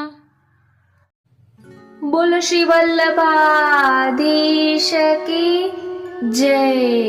શ્યામ સુંદર શ્રી યમને મહારાણી જો કી જય. શ્રી ગોવર્ધન નાથ કી જય. શ્રી ભાગવત ભગવાન કી જય. ભગવત ચરણ અનુરાગી વાલા વૈષ્ણવોને મારા જય શ્રી કૃષ્ણ. હું મન આતુરી આપ સર્વે વૈષ્ણવોનું શ્રીનાથજીના હૃદય સમાન દશમ સ્કંદ રસપાનના અલૌકિક સત્સંગમાં હાર્દિક સ્વાગત કરું છું. સૌ પ્રથમ આપણે વલ્લભકુલના બાલક દ્વારા કહેવાયેલા વચનામૃત ભાગવતજી પરના તેનું રસદર્શન કરી અને આગળ વધીશું. ગોસ્વામી ચંદ્રગોપાલ બાવાશ્રી, રાજકોટ ઉપલેટા, એમને આ વચનામૃત કરેલા છે. ભાગવત એ ભક્તિ રસનો સાગર છે. શ્રી વલ્લભની પુષ્ટિમાર્ગીય વૈષ્ણવોને આજ્ઞા છે કે ભાગવતનું શ્રવણ એ મોક્ષ માટે નથી, પણ આપણા હૃદય સુધી ભક્તિને પહોંચાડવાનું સાધન છે. પરીક્ષિત રાજાએ પોતાના માટે મોક્ષની પ્રાપ્તિ થાય એ માટે ભાગવતનું શ્રવણ કર્યું, પણ પરીક્ષિત રાજા પુષ્ટિમાર્ગીય ભક્ત ક્યાં હતા અને તેને ભાગવતના શ્રવણથી મોક્ષ મળી ગયો, કારણ કે તેણે શ્રવણ કરાવનાર સુખદેવજી જેવા મહાન વક્તા હતા. આજે નિરપેક્ષ ભાવવાળા વક્તા ક્યાં? સુખદેવજીએ તો 7 દિવસ પરીક્ષિતને ભાગવતનું શ્રવણ કરાવ્યું, પછી કથા પૂર્ણ થતા વાહ સાંભળવા પણ સુખદેવજી ઊભા નથી રહ્યા. અત્યારે તો દરેક વક્તા પૈસા અને પ્રતિષ્ઠા માટે જ ભાગવતના વક્તા બને છે. આવી ભાગવતની કથા આવા વક્તા પાસે સાંભળવાથી ભક્તિ વધવાની વાત તો છોડો, જે રહી સહી ભક્તિ આપણામાં હોય તેનો પણ નાશ થઈ જાય છે. ઉત્તમ તો એ જ છે કે ઘરમાં એકાંતમાં બેસીને રોજ આપમેળે ભાગવતનું વાંચન અને ત્યારબાદ મનન ચિંતન કરવું. વલ્લભની કૃપાથી અવશ્ય ભક્તિ આપણી અંદર હૃદયારૂઢ થશે. બોલો શ્રી વલ્લભાધીશ કી જય. ભાગવતજીમાં નિસંગતિ શ્રીનાથજીના સ્વરૂપ સાથે કરેલી છે, એટલે શ્રીનાથજીના દ્વાદશ અંગ સાથે કરેલી છે. તેમાં દશમ સ્કંદ એ શ્રીનાથજીનું હૃદય છે. મનુષ્યનું હૃદય તો નાનું હોય, પરંતુ આપણા શ્રીજી બાવાનું હૃદય તો ખૂબ જ મોટું છે. તેવી જ રીતે ભાગવતજીમાં પણ દશમ સ્કંદ સૌથી મોટો છે. આપણે શ્રી સુબોધિનીજી આધારિત દશમ સ્કંદનું રસપાન કરવા જઈ રહ્યા છીએ, જે ગોલોકવાસી નરહરિ શાસ્ત્રીજીએ કરેલા કથા હોય તેનું સંકલન છે. અને નિત્યલીલા પૂજ્યપાદ ગોસ્વામી 108 ઇન્દિરા બેટીજીની જ્યારે સુવર્ણ જયંતિ મહોત્સવ મનાવવામાં આવ્યો હતો ત્યારે આ પુસ્તકનું વિમોચન થયું હતું. તે સંકલન લઈ રહ્યા છીએ. ખૂબ જ સુંદર રસમય શૈલીમાં અહીં વર્ણન છે. શ્રી ભાગવત સુધા દશમ સ્કંધ. રાજો વાચ કથિતો વંશ વિસ્તારો ભાવતા સોમ સૂર્યયોઃ રાજ્ઞામ ચોભય વંશ્યાનામ ચરિતમ પરમાદ્ભુતમ. દશમ સ્કંદ એટલે નિરોધ સ્કંદ. બ્રજભક્તોને પ્રપંચની વિસ્મૃતિ થઈ, ભગવાનમાં સતરાની આસક્તિ થઈ, તેમનો ભગવાનમાં નિરોધ થયો. ભગવાનની અલૌકિક લીલાઓ ભક્તોના મનનો નિરોધ કરે છે, માટે આ સ્કંધને નિરોધ લીલાનો સ્કંદ કહેવામાં આવ્યો છે. તે શ્રી ગોવર્ધનનાથજીનું હૃદય છે. આરંભમાં 12 શ્લોકોમાં રાજા પરીક્ષિત સુખદેવજીને પ્રશ્નો કરે છે કે આપે મને સૂર્યવંશ અને ચંદ્રવંશની કથા સંભળાવી. ધર્માત્મા યદુ રાજાના વંશમાં ભગવાન પ્રકટ થયા. ભગવાને પ્રકટ થઈ જે લીલાઓ કરી તે સર્વ લીલાઓ મને અવશ્ય સંભળાવો. તૃષ્ણાનું શ્રાદ્ધ કરીને બેઠેલા સર્વ આકાંક્ષીઓથી મુક્ત થયેલા પરમહંસો વારંવાર ભગવાનના ગુણગાન કરે છે. તેઓ એટલા માટે ગુણગાન કરે છે કે તેમના મન, બુદ્ધિ, હૃદય ઉપર માયાનું આક્રમણ ન થાય. મુમુક્ષુઓ માટે ભગવાનની કથા ભવરોગ મટાડવાની રામબાણ ઔષધિ છે. ભગવાનની કથા વિરક્ત પુરુષોને અત્યંત મનોહર અને કર્ણમધુર લાગે છે. અહીં એક મહત્વની વાત કહેવામાં આવી છે, પુમાન વિરજયેત વિના પશુઘ્નાત. આ શ્લોકમાં વપરાયેલ પુમાન શબ્દ ઉપર આપણા શ્રી આચાર્ય ચરણ આજ્ઞા કરે છે કે જગતના દેહ 2 પ્રકારના છે, એક સ્ત્રી દેહ અને બીજો પુરુષ દેહ. તેવી જ રીતે જીવ પણ 2 પ્રકારના છે, પુરુષ જીવ અને સ્ત્રી જીવ. દેહ ભલે સ્ત્રીનો હોય પણ એની અંદર પુરુષ જીવ નિવાસ કરે છે, તો પુરુષ દેહમાં સ્ત્રી જીવ પણ નિવાસ કરે છે. આવું કેટલીક વાર બને છે. બાકી સામાન્ય રીતે તો પુરુષ દેહમાં પુરુષ જીવ અને સ્ત્રી દેહમાં સ્ત્રી જીવ બેઠો હોય છે. તો તેને ઓળખવો કઈ રીતે? એટલે પુરુષ દેહમાં પુરુષ જીવ અને સ્ત્રી જીવ બેઠો હોય તો તેને ઓળખવો કેવી રીતે? શરીર ઉપરથી તો એને પુરુષ ઠરાવીએ. શ્રી મહાપ્રભુજી સુબોધિનીજીમાં પુરુષ જીવ અને સ્ત્રી જીવના લક્ષણો બતાવે છે. તેઓ આજ્ઞા કરે છે કે પ્રકૃતિ પરવશત્વમ સ્ત્રીત્વમ. જે જીવાત્મા કેવળ શરીરની ચિંતા અને શરીરના સુખોનો જ વિચાર કરતો હોય, તે ઈચ્છતો હોય કે તેના શરીરને દુઃખ ન થવું જોઈએ, શરીર અહરની સુખમાં રહેવું જોઈએ, આ પ્રમાણે જે જીવાત્મા શરીરના સુખની પાછળ પડેલો હોય તેને સ્ત્રી જીવ સમજવો, ભલે તેનું ખોળિયું પુરુષનું હોય. જેને એવો વિચાર રહેતો હોય કે મને પ્રભુએ મનુષ્ય જન્મ મારા જન્મ મરણના દુઃખ દૂર કરવા આપ્યું છે, હું પ્રભુનો અંશ છું, પ્રભુ મારા અંશી છે. અંશી ભગવાનનું ભજન કરવું એ અંશ જીવનું કર્તવ્ય છે. આવી પરમાર્થ માર્ગની જેને તાલાવેલી હોય એનું શરીર ભલે સ્ત્રીનું હોય તો પણ તેમાં નિવાસ કરી રહેલા જીવને પુરુષ જીવ સમજવું. કુંતા માતા વગેરે જે સ્ત્રી ભક્તો થઈ ગયા એ બધાના સ્ત્રી દેહોમાં જીવાત્મા પુરુષ દેહ હતો. આમ અહીં પુમાન શબ્દથી શ્રી મહાપ્રભુજીએ આટલી સ્પષ્ટતા કરી. રાજા પરીક્ષિત સુખદેવજીને કહે છે, મારા દાદાઓ ઉપર ભગવાનનો એટલો બધો અનુગ્રહ હતો કે મહાભારતના યુદ્ધમાં દ્રોણાચાર્ય, ભીષ્માચાર્ય જેવા અતિરથીઓ સામા પક્ષે હોવા છતાં તેમણે મારા દાદાઓને વિજય અપાવ્યો. બાકી ભીષ્માચાર્ય અને દ્રોણાચાર્ય પાસે મારા દાદા અર્જુનનો કોઈ હિસાબ ન હતો, પરંતુ અર્જુનાદિ સર્વ પાંડવોએ ભગવાનના ચરણ કમળ રૂપી નૌકાનો આશ્રય કર્યો, તેથી તેઓ કૌરવ સૈન્ય રૂપી સાગરને તરી ગયા. એ જ ભગવાને મારી જાત ઉપર ઘણો અનુગ્રહ કર્યો. અશ્વત્થામાના અનિર્વર્ત્ય બ્રહ્માસ્ત્રથી મારી માતાના ગર્ભમાં બળીને હું ખાક રખોડો થઈ ગયો હતો. ત્યારે ભગવાને તેમની ગદાથી બ્રહ્માસ્ત્રનું નિવારણ કર્યું અને મારી રક્ષા કરી, મને રાખોડામાંથી ઊભો કર્યો. હે મહારાજ, કદાચ તમે એમ કહેશો કે તમે ભગવાનના શરણાગત થયા હશો, તેથી તમને ભગવાને બચાવ્યા હશે, પણ હું તો ગર્ભમાં રહેલો અબોધ બાળક હતો, શરણાગતિને હું શું જાણું? મારી માતાએ જરૂર ભગવાનની શરણાગતિ લીધી હતી, તેથી જ હું બચી ગયો. આવા કૃપાળુ ભગવાનના ચરિત્રો મને અવશ્ય સંભળાવો, કારણ કે અંતર્યામી રૂપે એ જ ભગવાન સૌના શરીરમાં નિવાસ કરી સૌની રક્ષા કરે છે. જ્યારે કાળ રૂપે શરીરની બહાર રહી સમય આવે એનો નાશ પણ કરે છે. એ જ ભગવાન બલરામજી સ્વરૂપે દેવકીજીના 7મા પુત્ર કહેવાયા, તો બલરામજી બીજી બાજુ રોહિણીના પુત્ર કહેવાયા. એક જ અવતારમાં 2 માતાઓના ગર્ભમાં સ્થિતિ કેવી રીતે માનવી? ભગવાન વ્રજમાં એકંદરે કેટલા વર્ષો સુધી રહ્યા હતા? મથુરા ક્યારે પાછા પધાર્યા? ત્યાં કેટલા વર્ષો સુધી લીલા કરી? મામાનો વધ કેવી રીતે કર્યો? દ્વારકામાં ભગવાન એકંદરે કેટલા વર્ષો સુધી રહ્યા?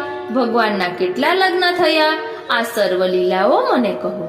આ પ્રમાણે રાજા પરીક્ષિતે શુકદેવજીને 12 શ્લોકોથી પ્રશ્ન કર્યા.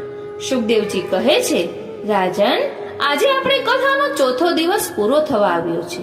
7 દિવસની કથામાં 9 સ્કંદ પૂરા થતા લગભગ 4થો દિવસ પૂરો થવા આવે છે. તમે 4 દિવસથી અન્ન તો લીધું નથી, પરંતુ જળનો પણ ત્યાગ કર્યો છે. મારી ઈચ્છા છે કે તમે થોડુંક જલપાન કરી લો, પછી હું તમને કથા સંભળાવું. રાજાએ કહ્યું, ગુરુજી, ભૂખ અને તરસ મને બિલકુલ પચવતા નથી. ભૂખ જલ્દી પ્રાણ લેતી નથી, પરંતુ તરસ જલ્દી પ્રાણ લે છે. પરંતુ મને એ બાધા કરતી નથી. એનું કારણ એ છે કે આપના શ્રી મુખમાંથી શ્રી ભાગવત કથાના અમૃતની જે વૃષ્ટિ થઈ રહી છે તેનું હું પાન કરું છું. એ અમૃત પાનથી મને ભૂખ નથી લાગતી કે તરસ પણ નથી લાગતી. સૂત પુરાણી શૌનક વગેરે ઋષિઓને અને શ્રી મહાપ્રભુજી સુબોધિનીજીમાં આપણને સૌને કહે છે કે વૈષ્ણવો ધ્યાન આપો. 9મ સ્કંદની કથા પૂરી થતા સુધી શુકદેવજીએ કથા કરી હતી. હવે આ 10મ સ્કંદની કથા શુકદેવજીના હૃદય ઉપર બિરાજમાન શ્રી શ્યામ સુંદર પોતે જ શરૂ કરી રહ્યા છે. પોતે જ પોતાની કથા કહી રહ્યા છે. વેયા સકીહી સ ભગવાનથ વિષ્ણુ રાતમ. શ્રી શુકદેવજીએ રાજા પરીક્ષિતને ધન્યવાદ આપ્યા અને કહ્યું, રાજા, તમારી નિષ્ઠા જોઈ હું પ્રસન્ન થયો છું. વાસુદેવની કથામાં તમારો આવો પ્રેમ જોઈ હું અધિક પ્રસન્ન થયો છું. તમે એક ચિત્તથી હવે શ્રી કૃષ્ણની કથા સાંભળો. પૃથ્વી ઉપર દુષ્ટ રાજાઓનું જોર વ્યાપી ગયું હતું. તેથી પૃથ્વી દેવી બ્રહ્માજીને શરણે ગયા. પૃથ્વી દેવીનું બીજું નામ ભૂદેવી છે. ભૂદેવી ભગવાનના મહારાણી છે, તેથી સાધ્વી સ્ત્રી છે. સાધ્વી સ્ત્રી ઘરમાં કોઈ વસ્તુ થઈ રહેવા આવી હોય તો સીધે તેના પતિને કહેતી નથી કે ઘી થઈ રહેવા આવ્યું છે. તે તેના દીકરાને કહેશે કે જા તારા બાપુજીને કહે કે 2-4 દિવસમાં ઘી લાવવું પડશે. ઘી થઈ રહ્યું છે એમ કહેવાય નહીં. આથી ભૂદેવીએ પોતાનું દુઃખ ભગવાન સમક્ષ પોતે નિવેદન ન કર્યું. તેઓ તેમના પુત્ર બ્રહ્માજી પાસે ગયા અને બ્રહ્માજીને કહ્યું કે આ બધા પાપીઓનો ભાર અને આસુરી સંક્રાંતિ વાળાઓનો બોજો હવે મારાથી ઉપાડી શકાતો નથી. તેઓ રુદન કરવા લાગ્યા. બ્રહ્માજીએ કહ્યું, માળી, રડીશ નહીં. ભગવાન સર્વે સંકટોમાંથી તમને અને અમને મુક્ત કરશે. બ્રહ્માજીએ ભૂદેવીને સાથે લીધા. કૈલાશમાંથી મહાદેવજીને બોલાવી લીધા. તેમને લઈને બ્રહ્માજી ક્ષીર સમુદ્રના કિનારે આવ્યા. ક્ષીર સમુદ્રને ભગવાનનું દ્વાર માનવામાં આવ્યું. તત્ર ગત્વા જગન્નાથમ દેવદેવમ વૃષાકપિમ. ત્યાં જઈ તેમણે બધા દેવતાઓ સાથે પુરુષ સૂક્ત દ્વારા ભગવાનની સ્તુતિ અને આરાધન કરવા માંડ્યું. શ્રી મહાપ્રભુજી સુબોધિનીજીમાં આજ્ઞા કરે છે કે પુરુષ સૂક્ત અતિ તેજસ્વી સૂક્ત છે. સર્વ સૂક્તોમાં તે સૌથી વધારે તેજસ્વી છે. તેમાં ભગવાનની સ્તુતિ છે જે ભગવાનને અતિ પ્રિય છે. તે સમયે આકાશવાણી થઈ જે બ્રહ્માજીને એમના હૃદયમાં સંભળાઈ. બ્રહ્માજીએ તે વાણી દેવતાઓને કહી, હે દેવો, મેં સમાધિ અવસ્થામાં મારા હૃદયમાં ભગવદ આજ્ઞા સાંભળી છે. તે હું તમને સંભળાવું છું. તે આજ્ઞાને અનુકૂળ કાર્ય કરવાનું છે. આપણે અહીં આવ્યા તે પહેલા આ પૃથ્વીનું દુઃખ તો ભગવાન જાણી જ ગયા છે. તેમનું દુઃખ દૂર કરવા ભગવાન અવતાર લેવાના છે. ભગવાન અવતાર લે તે પહેલા તમે તમામ દેવતાઓ યદુવંશમાં યાદવોના ઘેર અવતાર લો. વસુદેવના ઘેર સાક્ષાત પૂર્ણ પુરુષોત્તમનો પ્રાકટ્ય થવાનું છે. તેઓ પ્રકૃતિ પુરુષ વાળા પુરુષ નહીં પરંતુ પર પુરુષ દેવોથી પર એવા ગોલોકના પર દેવતા સાક્ષાત ભગવાન પ્રકટ થશે. તમારી દેવાંગનાઓને કહો કે તેઓ પણ ભગવાનની સેવા કરવા માટે ભૂતળ ઉપર પ્રગટ થાય. આગળ ઉપર ભગવાન 16,000 રાણીઓને પરણવાના છે. તેમાંની 6,000 શ્રી આચાર્ય ચરણના મતે આ દેવાંગનાઓ છે. બાકીની 10,000 રાણીઓ પૂર્વ જન્મમાં વ્રજમાં જન્મ્યા હતા. વ્રજમાં તેમનું 10,000નું મંડળ હતું.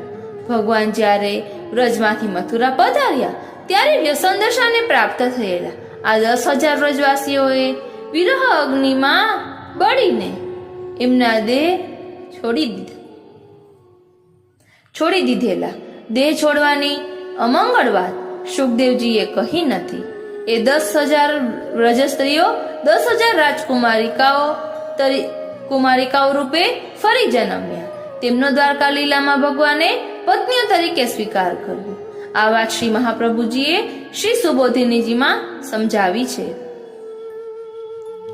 જે વાત શ્રી સુખદેવજીએ પ્રગટ કરી નથી, શ્રી સુખદેવજી પ્રગટ કરી તે શ્રી મહાપ્રભુજી બતાવી રહ્યા છે. કારણ કે તેઓ શ્રી ભાગવત ગૂઢાર્થ પ્રકાશન પરાયણ છે.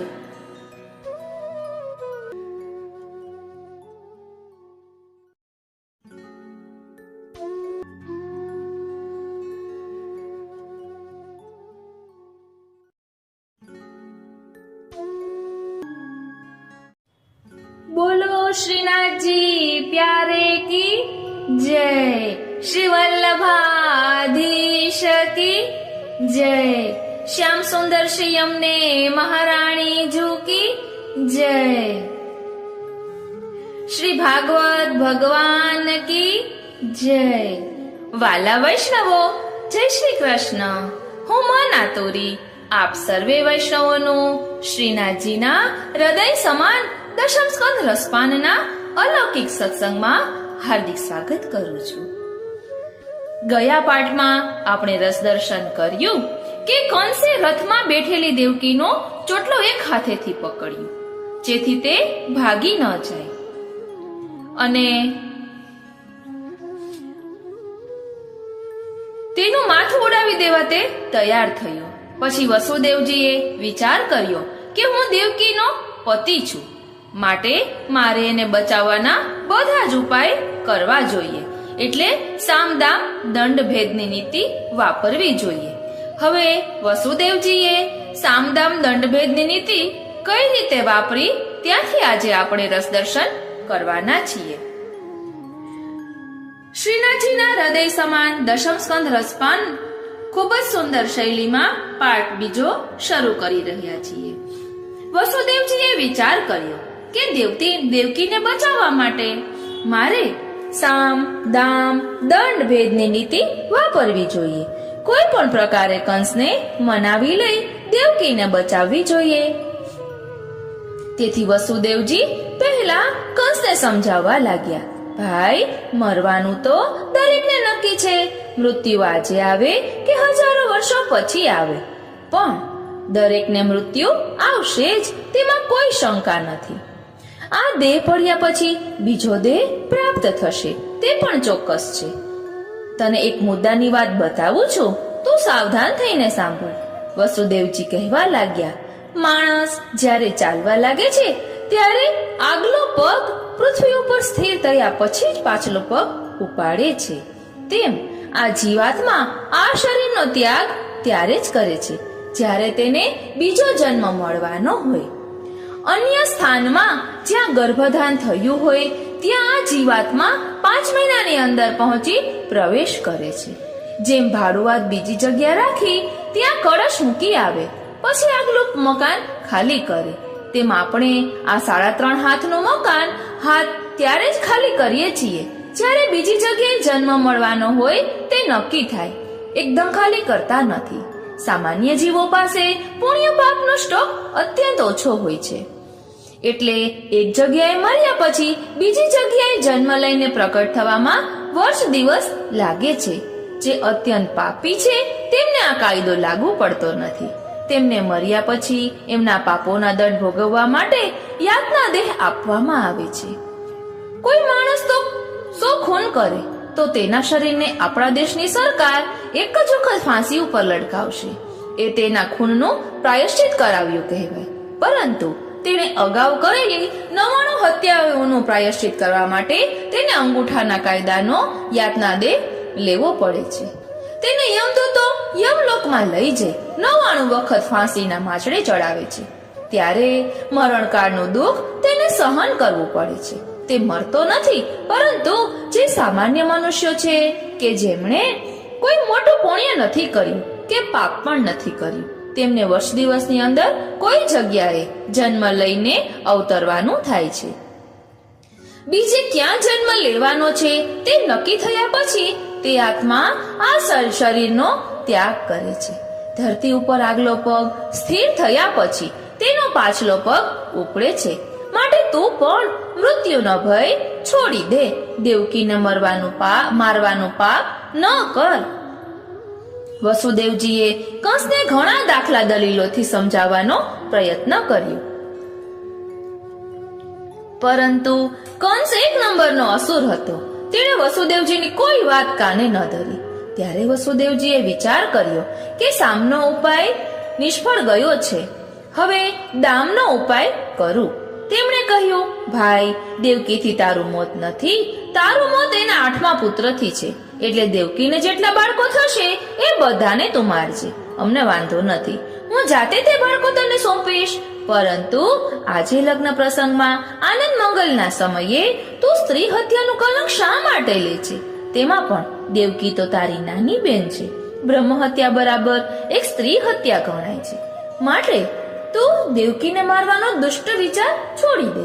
તેના બધા પુત્રો હું તને સોંપીશ. વસુદેવજીની આ વાત સાંભળતા કંસ થોડો ઠંડો પડ્યો. તેણે વિચાર કર્યો કે વસુદેવજી હંમેશા સત્ય બોલનાર છે. તેમના શબ્દોમાંથી પાછા ફરે તેવા નથી. મારું મૃત્યુ દેવકીના દીકરાઓથી છે, તો ભલે વસુદેવજીમાં વિશ્વાસ રાખું. તેણે તલવાર મ્યાન કરી તે દેવકી અને વસુદેવજીને મૂકી આવ્યો અને મથુરા પાછો આવ્યો. કાળાંતરે દેવકીને પ્રથમ પુત્ર થયો. એનું નામ કીર્તિમાન પડ્યું.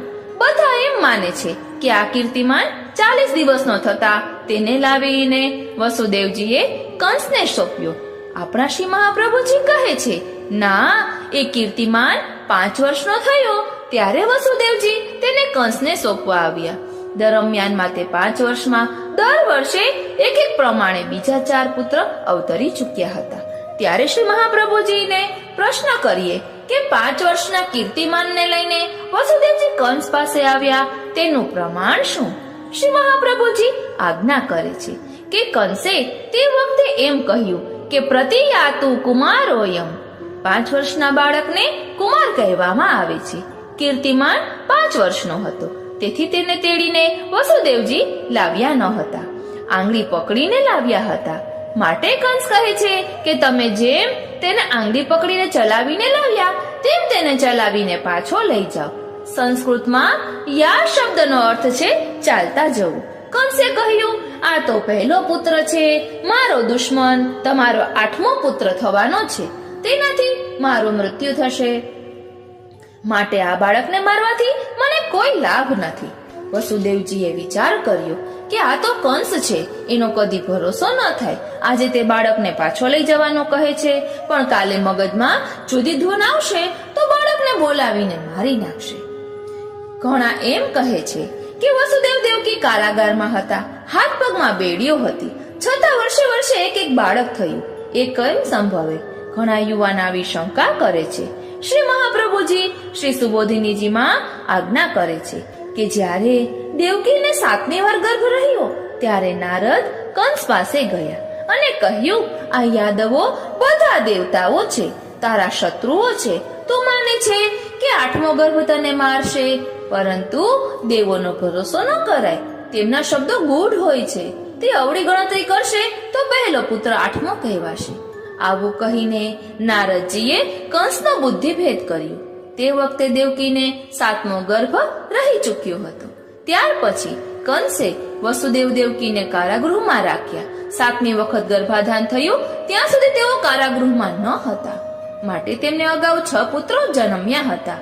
7મી વખતે સગર્ભા બનેલી દેવકી અને વસુદેવને કારાગારમાં લાવી કંસે તેમના પગમાં બેડીઓ નાખી.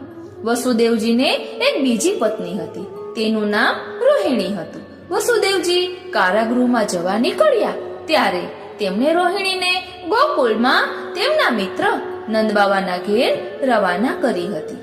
તે પણ સગર્ભા થઈ ચૂકી હતી. દેવકીજીના 7મા ગર્ભમાં સંકર્ષણ ભગવાને પ્રવેશ કર્યો. સંકર્ષણ ભગવાનના 3 સ્વરૂપ. સંકર્ષણ ભગવાન એ આધિદૈવિક સ્વરૂપ, પ્રકૃતિ એ આધ્યાત્મિક સ્વરૂપ અને શેષનાગજી તે આધિભૌતિક સ્વરૂપ.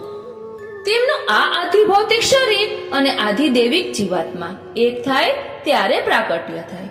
માટે ભગવાને યોગ માયાને આજ્ઞા કરી કે દેવકીને ખબર ન પડે એ રીતે તેના ઉદરમાં રહેલ ગર્ભનું આકર્ષણ કરી તેને રોહિણીના ઉદરમાં પધરાવો. યોગ માયાએ તે પ્રમાણે કર્યું. મથુરામાં એવી લોકવાયકા ફેલાઈ કે કંસના ડરથી દેવકીજીનો 7મી વારનો ગર્ભ અદ્રશ્ય થયો. યોગ માયાએ આ પ્રમાણે ભગવાનની આજ્ઞાનું પાલન કર્યું. ત્યારે ભગવાને પ્રસન્ન થઈને યોગ માયાને કહ્યું કે ચૈત્ર માસમાં અને આસો માસમાં લોકો નવરાત્રિમાં તમારી ઉપાસના કરશે. તમે 14 નામ અને રૂપથી પૃથ્વી પર પ્રસિદ્ધ થશો. કુમુદા, ચંડિકા, કૃષ્ણા, માધવી, કન્યકા, માયા, નારાયણી, શારદા, અંબિકા વગેરે. હવે ભગવાનના પ્રાકટ્યનો સમય નજીક આવ્યો. ભગવાન અલૌકિક છે, તેથી તેમનું પ્રાકટ્ય પણ અલૌકિક રીતે થાય છે.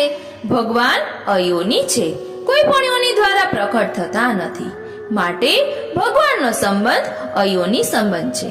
દુનિયામાં અન્ય બાળકો જન્મે છે તેમ ભગવાનનું પ્રાકટ્ય થતું નથી. તેથી વસુદેવજીએ વૈદિક દીક્ષાથી ભાવના કરી કે ગર્ભ રહ્યો છે. શ્રી મહાપ્રભુજી સમજાવે છે કે 3 પ્રકારની દીક્ષાઓ હોય છે. કુકડા એમના ઈંડા ઉપર બેસીને નૃત્ય કરે તેમ તેમ ઈંડું પુષ્ટ થાય અને તેમાંથી બચ્ચું પ્રકટ થાય. મગર એમના ઈંડાને જળમાં મૂકે તો તણાઈ જાય, માટે કિનારા ઉપર આવી રેતીમાં ઈંડા મૂકે છે. પછી વારંવાર ત્યાં આવી ઈંડાને જોયા કરે છે, એટલે ઈંડું પુષ્ટ થાય છે. કાચબા નદીના કિનારે રેતીમાં પગથી રેતીને ખોદી તેમાં ઈંડું મૂકે છે અને એના ઉપર રેતી નાખે છે. પછી કાચબા તે જગ્યાને ભૂલી જાય છે. આટલા મોટા નદીના પટમાં ક્યાં ઈંડું દાટ્યું તેની કાચબાને ખબર રહેતી નથી, પરંતુ કાચબો જ્યાં બેઠો હોય ત્યાં બેઠા બેઠા ઈંડાનું સ્મરણ કરે છે. જેમ જેમ તે ઈંડાનું સ્મરણ કરે તેમ તેમ ખાડામાં ઈંડું પુષ્ટ થતું જાય છે. આનું નામ વૈદિક દીક્ષા. આવી વૈદિક દીક્ષાથી વસુદેવજીએ ભગવાનનું ભાવન કર્યું. કારણ કે આકાશવાણીમાં ભગવાને આજ્ઞા કરી હતી કે હું દેવકીના 8મા ગર્ભમાં આવવાનો છું. દેવકીને પણ શ્રદ્ધા હતી કે હવે જરૂર પ્રભુ પધારશે. આ બાબતમાં બુદ્ધિવાદીઓ શંકા કરે છે. તેનો જવાબ બ્રહ્મવૈવર્ત પુરાણમાં કૃષ્ણ જન્મ ખંડમાં વ્યાસ ભગવાન આપે છે. યોગમાયાએ દેવકીના ગર્ભમાં વાયુ પૂરી દીધો. પ્રાકટ્ય વખતે ગર્ભમાં થઈ કેવળ વાયુ બહાર આવ્યું. ભગવાન ગર્ભમાંથી બહાર નથી પધાર્યા. ભગવાન તો તેમની સામે બહારથી જ પ્રકટ થયા. મહારાષ્ટ્રમાં એકનાથ સ્વામી થઈ ગયા. તેઓ સવારે દાતણ કરવા બેઠા ત્યારે ત્યાં એક માણસ આવ્યો જે ગામનો ભંગી હતો. તેને એવી ભાવના થઈ કે એકનાથ મહારાજ મારી ઝૂંપડીમાં પગલા કરે. એકનાથજી મહારાજ કાળી માટીથી દાંત ઘસતા હતા. પેલો ઉભો મનમાં ભાવના કરે કે મહારાજ મારી ઝૂંપડીએ પધારે. દાંત ઘસતા તેમનું મોં ના પાડવાનો ઈશારો કરતું હતું, જેની એકનાથજીને ખબર પણ ન હતી. પછી તેઓ ઉલ ઉતારવા લાગ્યા ત્યારે પેલા માણસને એવી ભાવના થઈ કે મહારાજ હા પાડે છે, માટે જરૂર પધારશે. તે શ્રદ્ધા લઈને ઘેર ગયો. પાંડુરંગ ભગવાનને એની શ્રદ્ધા પોષવા માટે એના ઘેર એકનાથ મહારાજના રૂપે પગલા કરવા જવું પડ્યું. આમ ભગવાન ઉત્તમ ભાવનાઓના ને સિદ્ધ કરનારા છે. એ જ પ્રમાણે વસુદેવજીએ વૈદિક દીક્ષાથી જેમ જેમ ભગવાનના પ્રાકટ્યની ભાવનાઓ કરી તેમ તેમ દેવકીજીના ઉદરમાં ગર્ભ વધવા લાગ્યો. ગર્ભ 5 મહિનાનો થયો ત્યારે આકાશમાંથી દેવતાઓ ઉતરી પડ્યા. તે પહેલા કંસ કારાગૃહમાં આવી દેવકીને જોઈ ગયો. તેણે જોયું કે દેવકી ઘણીવાર સગર્ભા થઈ ત્યારે તેજસ્વી લાગતી હતી, પરંતુ આટલો બધો પ્રકાશ અગાઉ તેના મોં ઉપર જોયો નથી. માટે ચોક્કસ આ વખતે તેના ગર્ભમાં મારો શત્રુ આવેલો છે, એટલે હું હમણાં જ મારી નાખું. પરંતુ એ જ કંસને ભગવાને શાસ્ત્રની આજ્ઞા સંભાળી આપી. શાસ્ત્ર કહે છે કે 100 બ્રહ્મ હત્યા બરાબર 1 સ્ત્રી હત્યા અને 100 સ્ત્રી હત્યા બરાબર 1 ગર્ભની હત્યા. જો કંસ તેની બહેનને મારી નાખે તો તેને 10,000 હત્યાઓ લાગે. એટલે તેણે દેવકીને મારવાનો વિચાર છોડી દીધો. કારાગારની ચોકી કરતા સેવકોને આજ્ઞા કરી કે દેવકીને પુત્ર જન્મ થાય કે તરત જ મને ખબર આપો. ત્યારબાદ કારાગારમાં ગુપ્ત રૂપે દેવતાઓ પધાર્યા. તેમણે 2 કલાક સુધી ભગવાનની ગર્ભસ્તુતિ કરી. એ સૌ કારાગારમાં સૂક્ષ્મ રૂપ ધારણ કરી કારાગારની ઓરડીના નાના જાળિયામાંથી દાખલ થયા.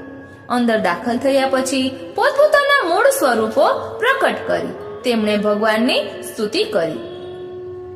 તેમણે કહ્યું, હે નાથ, આપ સત્યવ્રત છો, શરણાગતની રક્ષા કરવી એવા વ્રતને ધારણ કરનારા છો. સત્ય એ જ આપની પ્રાપ્તિનું સાધન છે. સત્યમાંથી જ પંચમહાભૂત અને આ જગત બનેલું છે. એ જગતની અંદર પણ આપ સત્ય રૂપે રહેલા છો. તમે ત્રિસત્ય છો. એકવાર ભગવાન વચન આપે ત્યારે એ વાત 3 વખત સિદ્ધ કરી બતાવી છે. ભગવાને કારાગૃહમાં પ્રકટ થયા પછી વસુદેવ દેવકીને કહ્યું હતું કે તમે પૂર્વ જન્મમાં 12,000 વર્ષ સુધી તપ કર્યું હતું. ત્યારે તમે મારા જેવો પુત્ર માંગ્યો હતો. મારા જેવો તો બીજો કોઈ ન હોવાથી હું તમારા ત્યાં પુત્ર થઈને અવતર્યો છું. તે અવતારમાં મારું નામ કૃષ્ણગર્ભ હતું. એકવાર મેં હા પાડી એટલે મારે 3 વાર તે વાત સત્ય કરી બતાવવી પડે. માટે બીજી વાર વામન થઈને અવતર્યો અને ત્રીજી વાર આજે અવતર્યો છું. પ્રભુ એકવાર હા પાડે તો 3 વખત એ વસ્તુનું દાન કરે છે. દેવો કહે છે, આવા ત્રિસત્ય ભગવાનના ચરણારવિંદના અમે શરણાગત છીએ. દેવોએ કરેલી સ્તુતિ બહુ વિસ્તૃત છે.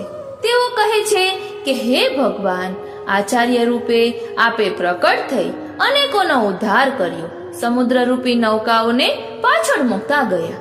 આચાર્ય સ્વયં તો તરી ગયા, પણ પાછળના જીવોના ઉદ્ધાર માટે સમુદ્ર રૂપે નૌકાઓ મૂકતા ગયા. એ પણ તમારો કેવળ અનુગ્રહ છે. આ જગતમાં ભક્તિ શૂન્ય શુષ્ક હૃદયના જ્ઞાનીઓનું પતન થયેલું અમે નજરે જોયું છે. પરંતુ તમારામાં જેમનો દ્રઢ પ્રેમ છે એવા ભક્તોની તમે રક્ષા કરનારા હોવાથી તમારા એવા ભક્તો નિર્ભય થઈને ફરે છે. આવેલા વિઘ્નોના માથા ઉપર ચરણ દબાવી આનંદપૂર્વક તેઓ જીવે છે. ભક્તોને તમારી કૃપાનો પીઠબળ હોવાથી સર્વ વિઘ્નોનો નાશ કરી આનંદપૂર્વક તેઓ વિહાર કરે છે. શુદ્ધ જ્ઞાનીઓ માત્ર આરંભમાં ઊંચી પદવીને પ્રાપ્ત કરે છે, પણ પછી તેમનું પતન થાય છે. તમારા ભક્તો નિત્ય તમારી કથાઓનું શ્રવણ કરે છે, સ્તવન કરે છે અને નિત્ય તમારું સ્મરણ કરે છે, ચિંતન કરે છે. મંગલમય એવા તમારા સ્વરૂપનું ચિંતન અને નામનું રટણ કરે છે. કેટલાક કરેલા કર્મો તમને કૃષ્ણાર્પણ કરે છે. આવા ભક્તોને ફરીથી સંસારમાં જન્મ લેવા પડતા નથી. દેવોએ સ્તુતિ કરતા કહ્યું, હે ભગવાન, પૃથ્વીનો ભાર ઉતારવા માટે આપ અવતાર લેવાના છો, તેથી અમે આપને અભિનંદન આપીએ છીએ. આ પ્રમાણે સ્તુતિ કરીને બ્રહ્મા વગેરે દેવો જતા રહ્યા. હવે ભગવાનના પ્રાકટ્યનો આધિદૈવિક કાલ તે સમય ઉપસ્થિત થયો. ત્યારે રોહિણી નક્ષત્રનો યોગ હતો. બીજા બધા ગ્રહો સૌમ્ય હતા. શ્રાવણ સુદ આઠમની મધ્યરાત્રિએ ભગવાન શ્રી કૃષ્ણનું પ્રાકટ્ય થયું. તેથી પ્રાકટ્યનું વર્ણન પણ શ્રી સુખદેવજી 8.5 શ્લોકમાં કરે છે. તે સમયે દિશાઓમાં પ્રસન્નતા પ્રગટી. આકાશમાં જે મેઘ ઉમટ્યા હતા તે વિખરાયા. આકાશ સ્વચ્છ બન્યું. પૃથ્વી પર સર્વત્ર આનંદ મંગલ વર્તી રહ્યું. ગામડાઓમાં, શહેરાઓમાં, નેસડાઓમાં, નદીઓમાં જે કાદવનો અંશ હતો એ ઠરી ગયું. કારણ ચોમાસામાં નદીના જળ ડોળા બન્યા હોય છે. નદીઓના જળમાં રહેલો કાદવ ઠરી જવાથી નદીના જળ મોતી જેવા ચમકતા નિર્મળ બની વહેવા લાગ્યા. ધરાઓમાં રાત્રે કમળો ખીલતા નથી, પણ આજે ભગવાનનું પ્રાકટ્ય થવાનું હોવાથી ધરાઓમાં પણ કમળો ખીલી ઉઠ્યા. પક્ષીઓ રાતમાં મૌન સેવે છે, પણ આજે ભગવાનનું પ્રાકટ્ય થવાનું હતું એટલે પક્ષીઓને કોલાહલ શરૂ કર્યો. ભ્રમરો ગુંજારવ કરવા લાગ્યા. મંદ સુગંધી અને શીતલ વાયુ આવવા લાગ્યો. અગ્નિહોત્રી બ્રાહ્મણોના ઘેર અગ્નિકુંડમાં અગ્નિઓ ઉપર સૂક્ષ્મ રાખનું આવરણ હતું તે હટી ગયું. અગ્નિઓ ઉપર સૂક્ષ્મ રાખનું આવરણ હતું તે હટી ગયું. અગ્નિ દેવતા દર્શન આપવા માંડ્યા. સંત મહાત્માઓના હૃદયમાં પ્રસન્નતા વ્યાપી ગઈ. આકાશમાં દુંદુંભીઓ વાગવા માંડી. તે કોઈએ વગાડી નહીં, સ્વતઃ વાગી. કારણ કે અજન્મા ભગવાનનું આજ પ્રાકટ્ય થવાનું હતું. દુંદુભી નાદ થતા યક્ષ, કિન્નર, ગાંધર્વ બધા ઉપદેવોને લાગ્યું કે મૃત્યુલોકમાં પ્રભુનું પ્રાકટ્ય થયું છે. જગુહુ કિન્નર ગંધર્વા સ્તુષ્ટુહુ સિદ્ધ ચારણાહા. કિન્નરો અને ગાંધર્વો ગાવા લાગ્યા. સિદ્ધ ચારણો સ્તુતિ કરવા લાગ્યા. વિદ્યાધરીઓ અપ્સરાઓની સાથે નૃત્ય કરવા લાગ્યા.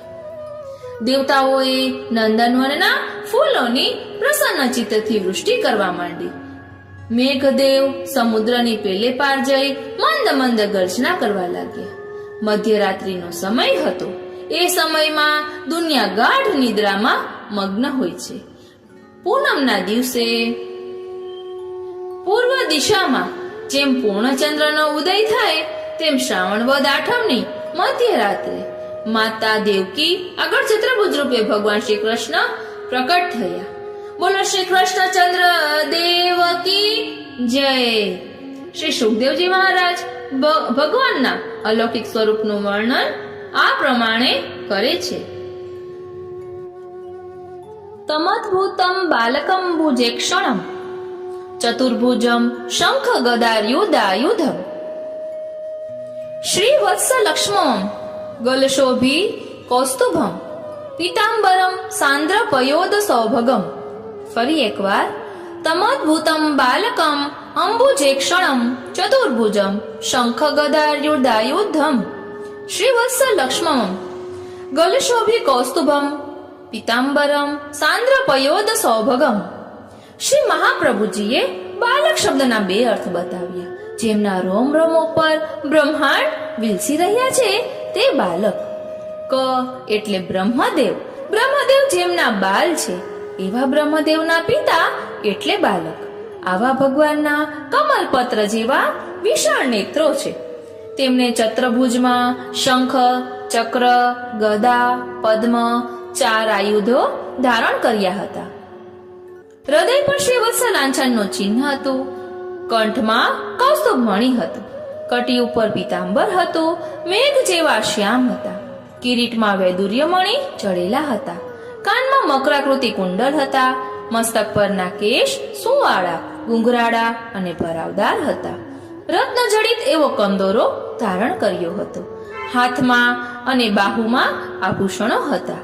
આવા સ્વરૂપની ઝાંખી તે સમયે વસુદેવજીને થઈ. તેમના દર્શન કરતા વસુદેવજીના નેત્રકમળ ખીલી ગયા. સવિસ્મયાત ફુલ્લ વિલોચનો. ભગવાનનું પ્રાકટ્ય થયું તેના હર્ષના આવેશમાં વસુદેવજીએ 10,000 ગૌદાનનો માનસિક સંકલ્પ કર્યો.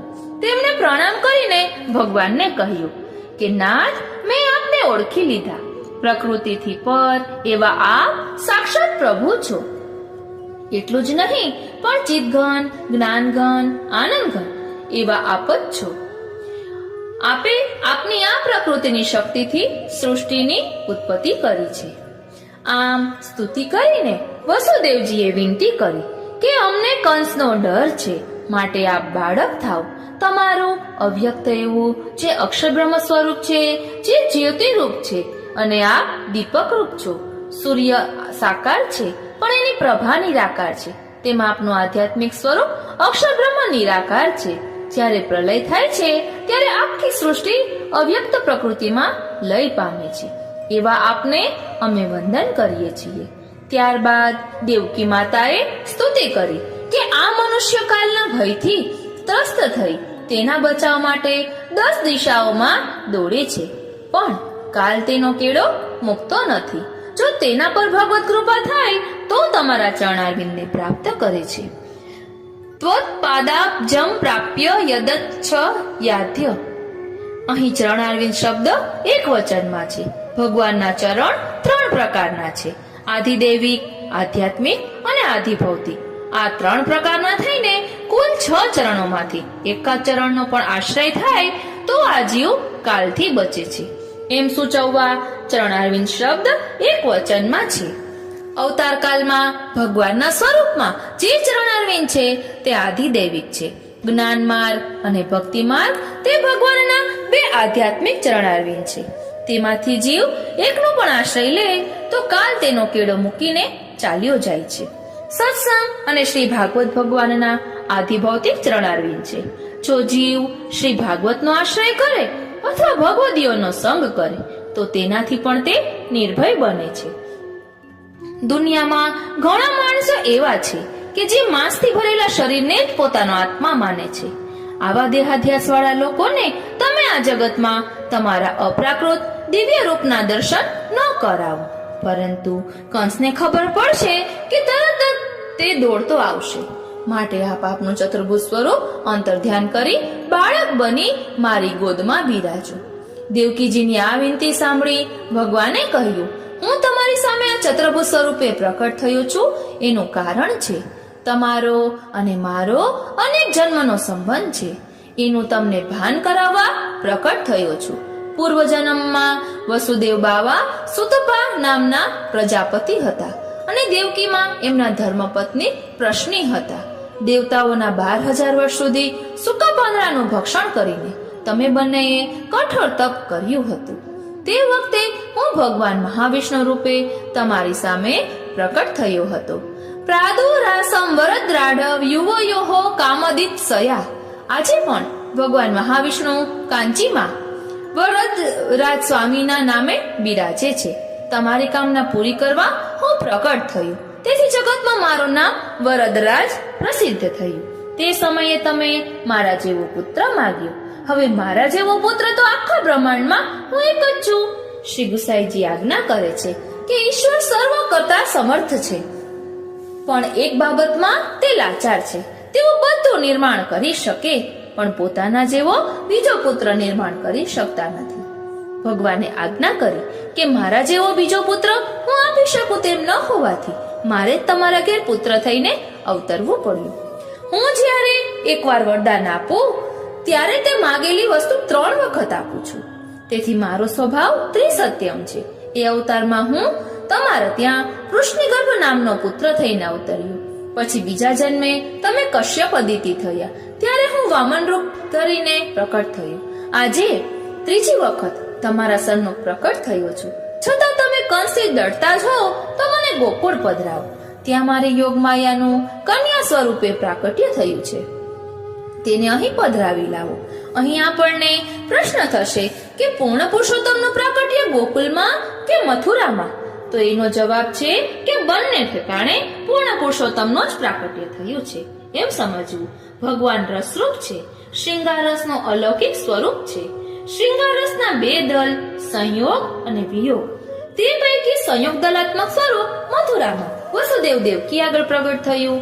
તે સ્વરૂપમાં વાસુદેવ, પ્રદ્યુમ્ન, અનિરુદ્ધ અને સંકર્ષણ એ 4 વ્યુહો તથા 5મા નારાયણ બિરાજમાન હતા. ભગવાનનું તે સ્વરૂપ 6 ધર્મો વાળું હતું.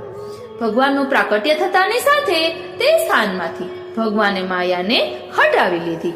વિયોગ દલાત્મક સ્વરૂપનું પ્રાકટ્ય ગોકુળમાં થયું. જ્યારે વસુદેવજી ભગવાનના સંયોગ દલાત્મક સ્વરૂપને ગોકુળ પધરાવશે ત્યારે તેમાં એ વિયોગ દલાત્મક સ્વરૂપ વિલીન થઈ જશે. એટલે 6 ધર્મયુક્ત પરિપૂર્ણ સ્વરૂપ શ્રી ગોકુળમાં બિરાજમાન થશે.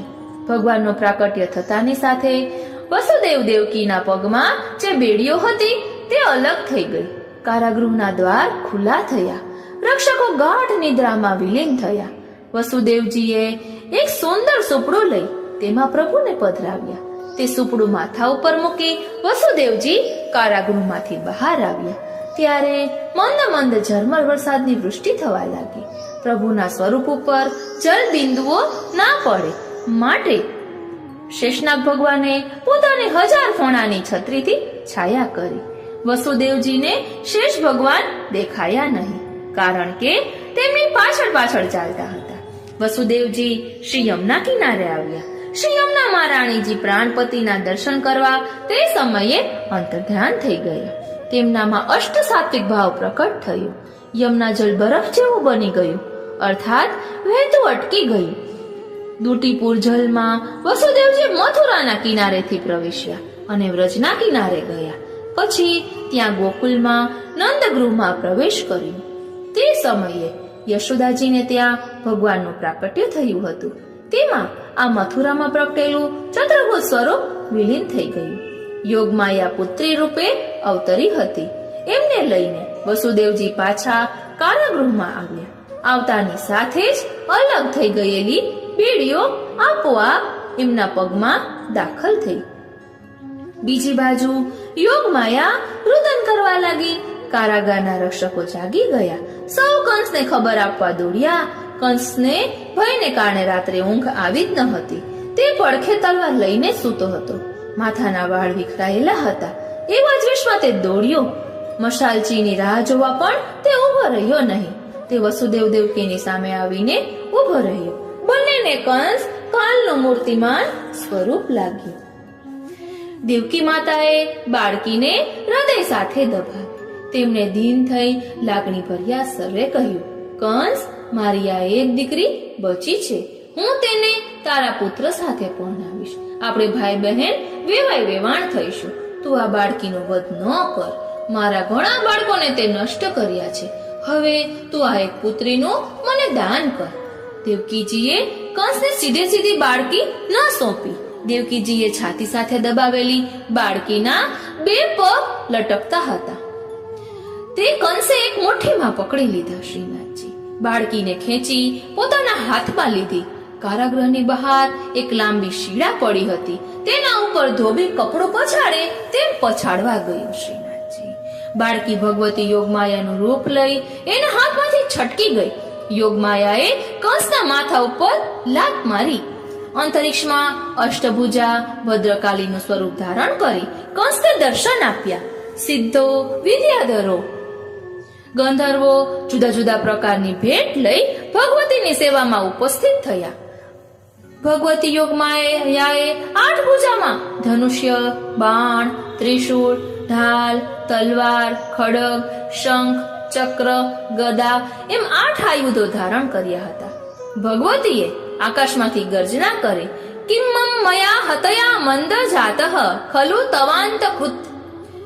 મને મારી નાખવાથી તને શું મળશે? તારો શત્રુ પ્રકટ થઈ ચૂક્યો છે. તે નાહકના દેવકીના બાળકોને માર્યા છે. આ પ્રમાણે ભગવતીએ આકાશમાંથી કહ્યું અને તેઓ અંતર્ધ્યાન થઈ ગયા. ભગવાને આપેલા વચન પ્રમાણે યોગમાયા ભારતમાં જુદા જુદા સ્થાને દેવી રૂપે પૂજાય છે. જેમ કે કોલ્હાપુરમાં મહાલક્ષ્મી, ઉજ્જૈનમાં ભદ્રકાલી, મદુરામાં મીનાક્ષી, કાશીમાં વિશાલાક્ષી વગેરે. આ બાજુ યોગમાયાના વચનો સાંભળી કંસના હૃદયમાં એક ક્ષણ માટે વૈરાગ્ય જાગ્યો. તે રડવા લાગ્યો. તેણે વસુદેવ દેવકીના ચરણ પકડી લીધા અને કહ્યું, રાક્ષસ જેમ બાળકોનો વધ કરે તેમ મેં કારણ વિના 6 બાળકોનો વધ કર્યો છે. આ દેવતાઓ એમની આકાશવાણી દ્વારા અસત્ય ભાષણ કરે છે. આકાશવાણીએ દેવકીના 8મા પુત્રને મારો કાળ બતાવ્યો હતો. આજે ભદ્રકાળી માતાએ કહ્યું કે એ તો અન્યત્ર બિરાજે છે. દેવતાઓ પણ આ મિથ્યા ભાષણ કરે છે. એ વાત નક્કી થઈ છે. ત્યારબાદ કંસે વસુદેવ દેવકીને વેદાંતનો ઉપદેશ આપવા માંડ્યો. અસુરો બીજાને ઉપદેશ આપતા હોય ત્યારે સૂત્ર ઉપયોગમાં લે છે શ્રીનાથજી, પણ તે ઉપદેશનો પોતે ઉપયોગ કરતા નથી. કંસે કહ્યું, બેન, મેં તારા 6 પુત્રો મારી નાખ્યા એમ તું માને છે, પરંતુ આત્મા કોઈને મારતો નથી અને કોઈના હાથથી મરતો નથી. તારી કદાચ એવી માન્યતા હોય કે કંસે જ મારા 6 બાળકોને મારી નાખ્યા છે, તો હું તે માટે તમારી પાસે માફી માંગુ છું. આમ બોલી કંસ વસુદેવ દેવકીના ચરણમાં વારંવાર પ્રણામ કરવા લાગ્યો. તે સમયે દેવકીએ પણ કંસને આશ્વાસન આપ્યું, ભાઈ, અમારા પ્રારબ્ધમાં 6 પુત્રનો વિયોગ નક્કી થયો હતો, એમાં તું શું કરી શકે? પછી કંસ તેના મહેલમાં આવ્યો. રાત જેમ તેમ કરીને પસાર કરી. સવારે તેના બધા મંત્રીઓને બોલાવ્યા. એના મંત્રીઓમાં અઘાસુર, બકાસુર, અરિષ્ટાસુર, ધેનુકાસુર, કેશિવ્યોમાસુર વગેરે હતા. તે બધાને તેણે રાત્રે બનેલો પ્રસંગ અને ભદ્રકાળી માતાએ કહેલા વચનો કહ્યા. એ બધા અસુરો કહેવા લાગ્યા, હજુર, આપ શું કરવા ફિકર કરો છો? જો આવું બન્યું હશે તો અમે 10 દિવસની અંદરના અને ઉપરના તમામ બાળકોને શોધીને મારી નાખીશું. પાપડી ભેગી જેમ ઈયળ બફાય તેમાં બધા બાળકો મરી જતા. તમારો શત્રુ પણ અવશ્ય માર્યો જશે. તમારી સામે લડવાનું સામર્થ્ય દેવોમાં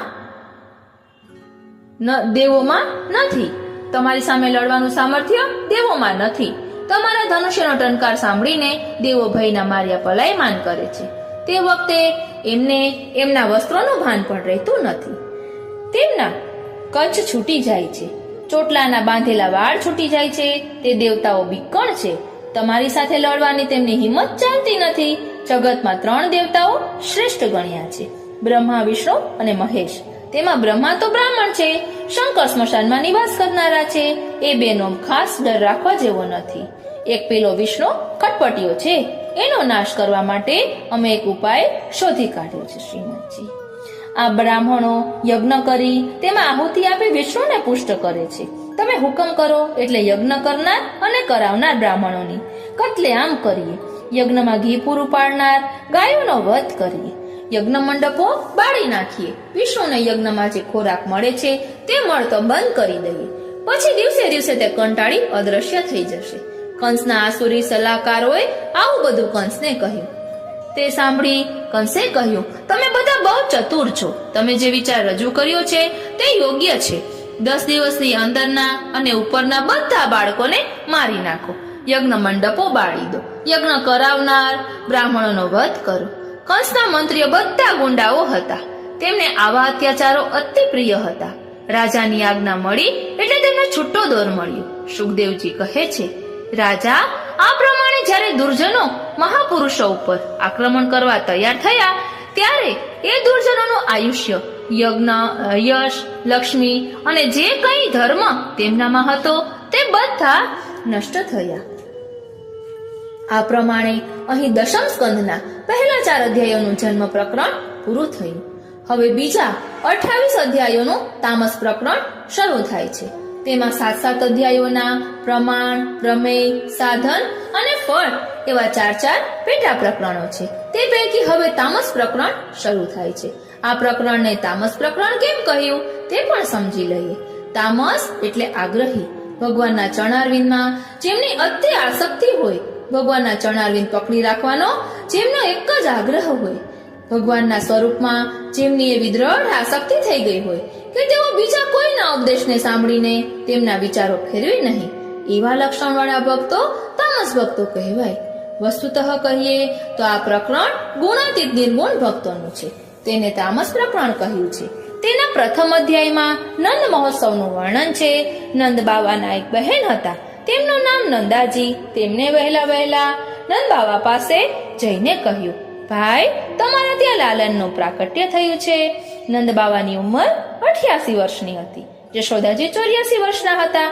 એમને પુત્ર જન્મની કોઈ આશા જ ન હતી. છતાં લાલાનું પ્રાકટ્ય થયું છે એવું વાક્ય કાને પડતા નંદ બાવા આનંદમાં મગ્ન થઈ ગયા. તેઓ ઊભા થતા આનંદથી ધ્રુજવા લાગ્યા. 2 વ્રજવાસીઓએ તેમના 2 બાહુઓને ટેકો આપ્યો. ત્યારે નંદ બાવા ઊભા રહી શક્યા. પ્રેમાશ્રુઓ તેમના ગળામાં રહી ગયા. તેઓ બરાબર બોલી શકતા પણ ન હતા. તેમણે કહ્યું, શાંડિલ્ય ઋષિને બોલાવો, ગવૈયાઓને બોલાવો, બજવૈયાઓને બોલાવો. નંદ બાવાની આજ્ઞા થતા પહેલા દ્વાર ઉપર સૂત, માગધ, ભાટ, બંદીજન, વહીવંચા, વૈતાલિકો, પૌરાણિકો, વિદ્યાર્થીઓની ભારે ભીડ જામી હતી. નંદ બાવાના કુલ પુરોહિત શાંડિલ્ય ઋષિ પધાર્યા. ક્ષત્રિયો અને વૈશ્યોના ઘેર બાળકોના જાતકર્મ સંસ્કાર બાળકના માતા પિતા કરી શકતા નથી, તે પુરોહિત દ્વારા થાય છે. તેથી નંદ બાવાએ શાંડિલ્ય ઋષિ પાસે નવજાત બાળકનું જાતકર્મ સંસ્કાર કરાવ્યું. બ્રાહ્મણોએ આવી સ્વસ્તિ વાચન કર્યું. સોનાની કટોરીમાં મધ લઈ એક સોનાની સળી મધમાં ડુબાડી બાળકના હોઠ પર તે લગાડવામાં આવી. નંદ બાવાએ 2 લાખ ગાયો શણગારેલી મંગાવી. ગાયોને સોનાના શિંગડા, રૂપાની ખરીઓ, તાંબાના પતરી પીઠ પર નાખેલા હતા. તેના ઉપર દુશાલા ઓઢાડ્યા હતા. સોનાના પદકની માળાઓ પહેરાવી હતી. હાથીના બચ્ચા જેવી પુષ્ટ હતી. એક ગાયના ગળામાં સોનાનો ઘંટ બાંધ્યો હતો. સોને મઢેલા શિંગડાની વચ્ચે મોરપીંછ શોભતા હતા. તે સમયે ગાયો પણ આનંદના આવેશમાં માથા હલાવી ઘંટનાદ કરતી હતી. 2 લાખ ગાયોના ઘંટાનાદથી ગોકુળ ગાજી ઉઠ્યો. નંદ ઘેરા નંદ ભયો જય કનૈયા લાલ કી. નંદ ઘેરા નંદ ભયો જય કનૈયા લાલ કી. હેરી હે ભૈયા હો આજ નંદ રાય કે આનંદ ભયો. હેરી હે ઓ ભૈયા હો આજ નંદ રાય કે આનંદ ભયો. નંદ બાવાએ 7 અનાજના પર્વતો ઉભા કર્યા હતા. એક પર્વત 100 પાકા મણ અનાજનો હતો. તેમાં તલના 7 ઢગલા હતા. તેની અંદર સોના ચાંદીના પાત્રો, આભૂષણો, વસ્ત્રો મૂકેલા હતા. નંદ બાવાએ યાચકોને આ બધું લૂંટવાની આજ્ઞા કરી. યાચકો ચાદરો લઈને આવ્યા હતા. જે હાથમાં આવ્યું તે લેવા લાગ્યા. કોઈને કંઠી મળી, કોઈને કડું મળ્યું, કોઈને વાસણ મળ્યા. સૌના આનંદનો પાર ન હતો. કાલથી પૃથ્વી પવિત્ર થયા છે. સ્નાનથી શરીર પવિત્ર થાય છે, પરંતુ દાન વિના ધન પવિત્ર થતું નથી. તેથી નંદ બાવાએ ખૂબ ધન દાનમાં આપ્યું. ગવૈયાઓ ગીતો ગાવા લાગ્યા. બ્રાહ્મણો સ્વસ્તિ વાચન કરવા લાગ્યા. સૂત, માગધ, ભાટ, બંદીજન, વહીવંચા, લીલાવલીઓ અને વંશાવલીઓ ગાવા લાગ્યા. વ્રજમાં જેટલા નગારા હતા તેટલા તે સમયે વ્રજવાસીઓ વગાડવા લાગ્યા. નગારામાંથી અવાજ આવવા લાગ્યો. નંદ આનંદ પ્રાદુર્ભૂતા. વ્રજવાસીઓએ આખું વ્રજધામ ધજા પતાકાઓથી શણગાર્યું. ગાયો, બળદો, વાછડાને શણગાર્યા. સોનાના થાળમાં સુગંધિત દહીં લઈ તેમાં હળદર અને યમના જળ મેળવી તેનાથી ગાયો અને વાછડાને કેસરિયા બનાવ્યા. વ્રજમાં પુરુષો કિંમતી જરીના જામા અને માથે પાગ બાંધી સોનાના થાળમાં લાલન માટે આભૂષણો અને રમકડા લઈને આવ્યા. નંદ ભવનમાં 2 દ્વાર હતા. નંદ બાવા પાસે જવા માટે સૂરજપોળનો દરવાજો અને યશોદાજી પાસે જવા માટે ચંદ્રપોળનો દરવાજો. સૂરજપોળ ઉપર વ્રજવાસીઓની ભીડ જામી હતી. ચંદ્રપોળ ઉપર ગોપીઓની ભીડ જામી હતી. વ્રજવાસીઓના નાના બાળકો પણ કેસરી ધોતી ઉપરના પહેરી કેસરી ઉપરના બાંધી હાથમાં છડી લઈ નંદ ભવનના દ્વારે નાચતા ગાતા હતા કે જય બોલ યશોદા નંદન કી, હાથ લકડિયા ચંદન કી. જય બોલો લાલા ઘનશ્યામ કી. જય યશોદા નંદન કી, હાથ લકડિયા ચંદન કી. જય બોલો લાલા ઘનશ્યામ કી. એમ કહેવાય છે કે આ વ્રજની ગોપીઓએ યશોદા માને બાળક અવતરે એ માટે 12 મહિનાની એકાદશીઓ કરી હતી. તેનું પુણ્ય આજે યશોદાજીને અર્પણ કરવા આવ્યા હતા. ત્યારે તેમને જાણ થઈ કે યશોદાજીના ત્યાં લાલનનું પ્રાકટ્ય થયું છે. આ ગોપીઓ સુંદર સુંદર સાડીઓ પહેરી શ્રીનાથજી સોળ શણગાર સજી, કાનમાં મોટા કુંડળ પહેરી, હાથમાં સોનાના થાળમાં પૂજા પાની મંગલ વસ્તુઓ લઈ લાલા માટે સુંદર વસ્ત્રો, આભૂષણો અને રમકડા લઈ આવ્યા હતા. જેમ આકાશમાં મેઘમંડળમાં વીજળી ચમકે તેમ ગોપીઓના કેશપાશમાંથી ગૂંથાયેલા ફૂલ ખરતા હતા. તેમની ચાલ ઉતાવળી હોવાથી કાનમાં પહેરેલા કુંડળ ડોલતા હતા, જાણે એમ ન કહેતા હોય કે અમે વહેલા વહેલા જઈ શ્રી નંદનંદનના દર્શન કરીશું. આમ સૌના હૃદયમાં આનંદ ઉલ્લાસ છવાઈ ગયો હતો. ચંદ્રપોળ ઉપર સખીઓની ભારે ભીડ થઈ હતી. ત્યાં રોહિણીજી અને નંદજી ગોપીઓનું સ્વાગત કરતા હતા. ગોપીઓ પૂછતી હતી, યશોદાજીનો લાલ ક્યાં છે? રોહિણીજી કહેતા કે ઉતાવળી ન થાવ, યશોદાજીના ગોદમાં પોઢ્યો છે. આજે તેમને પ્રથમ સાક્ષાત દર્શનનો અનુભવ થયો. આ વ્રજનો જ નહીં પણ જગતનો તારણહાર પ્રગટ થયો છે એનો અનુભવ થયો. ગોપીઓએ શ્રી નંદનંદનને આશીર્વાદ આપ્યા કે તમે અમારા ગોકુળની રક્ષા કરજો, તમે ચિરંજીવ થજો. ચિરંજીવો ગોપાલ રાની તેરો, ચિરંજીવો ગોપાલ. એક મોટા કુંડામાં હળદરમાં સુગંધિત તેલ અને જળ નાખી સખીઓ એકબીજા ઉપર છાંટવા લાગી. બહાર ચોકમાં નંદ બાવાને ઊંચા આસન ઉપર બેસાડી વ્રજના બ્રાહ્મણો હાથમાં 5 પાંદડા લઈ નંદ બાવા ઉપર દહીં દૂધનું સિંચન કરતા હતા. ત્યારે વ્રજવાસીઓએ વિચાર કર્યો કે આ બ્રાહ્મણો ઘણા કંજૂસ છે, થોડું થોડું દહીં છાંટે છે. એક ગોપ મોટી ગાગર લઈ આવ્યો, તેણે નંદ બાવા ઉપર ગાગર ઢોળી દીધી. પછી તો બીજા પણ લઈ આવ્યા. સૌ એકબીજા ઉપર દહીં ઢોળવા લાગ્યા. ગવૈયા બજવૈયા ગાવા લાગ્યા કે નંદ ઘેરા નંદ ભયો જય કનૈયા લાલ કી, નંદ ઘેરા નંદ ભયો જય કનૈયા લાલ કી. કેટલાક આનંદમાં મગ્ન થઈ એકબીજાના મોં ઉપર દહીં દૂધ અને માખણ ચોપડતા હતા. કેટલાક માખણના ગોળા બનાવી ફેંકતા હતા. નંદ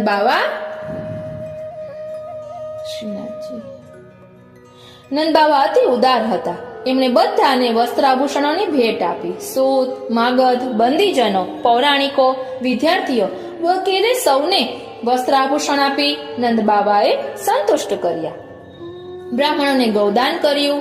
નંદ બાવાના હૃદયમાં એક જ ઈચ્છા હતી કે મારા લાલનનો દિવસે દિવસે ઉત્કર્ષ થાય.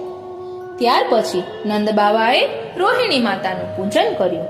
તેમને દિવ્ય વસ્ત્ર આભૂષણ આપ્યા. કારણ રોહિણીજીને ત્યાં 1 વર્ષ પહેલા ભાદરવા સુદ છઠના દિવસે બલરામજીનું વ્રતમાં પ્રાકટ્ય થઈ ચૂક્યું હતું. નંદ બાવાને લાગ્યું કે રોહિણીએ એવો સુકન્યાળ અને મંગળ બાળક પ્રકટ કર્યો કે એના દિવ્ય પગલે વર્ષ દિવસની અંદર તેની સાથે ખેલવા પુત્ર મારા ત્યાં પ્રકટ થયો. તેથી તેમણે રોહિણીજીનો સત્કાર થયો. જ્યારથી પ્રભુ વ્રજમાં પધાર્યા ત્યારથી વ્રજમાં સર્વ સમૃદ્ધિ અને નવનિધિ નિવાસ કરવા લાગી. વ્રજ લક્ષ્મીની વિહારભૂમિ બની ગયું. વ્રજમાં 12 વનો અને 12 ઉપવનો છે, તેમાં બેલવન છે. ત્યાં આવી લક્ષ્મીજીએ નિવાસ કર્યો.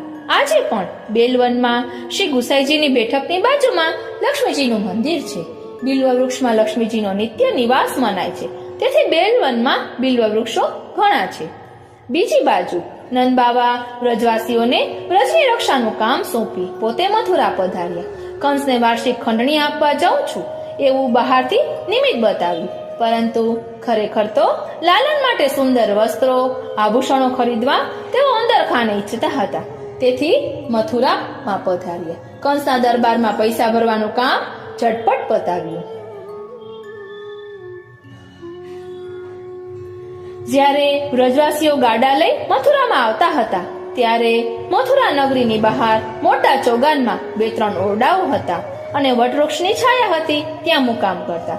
વૃક્ષની છાયામાં ગાડાઓ રાખતા, ઓરડાઓમાં 1-2 દિવસ મુકામ કરતા. એ સ્થાનને અવમોચન સ્થળ કહે છે. વસુદેવજીએ તપાસ કરાવી કે નંદરાયજી ત્યાં આવ્યા છે કે નહીં.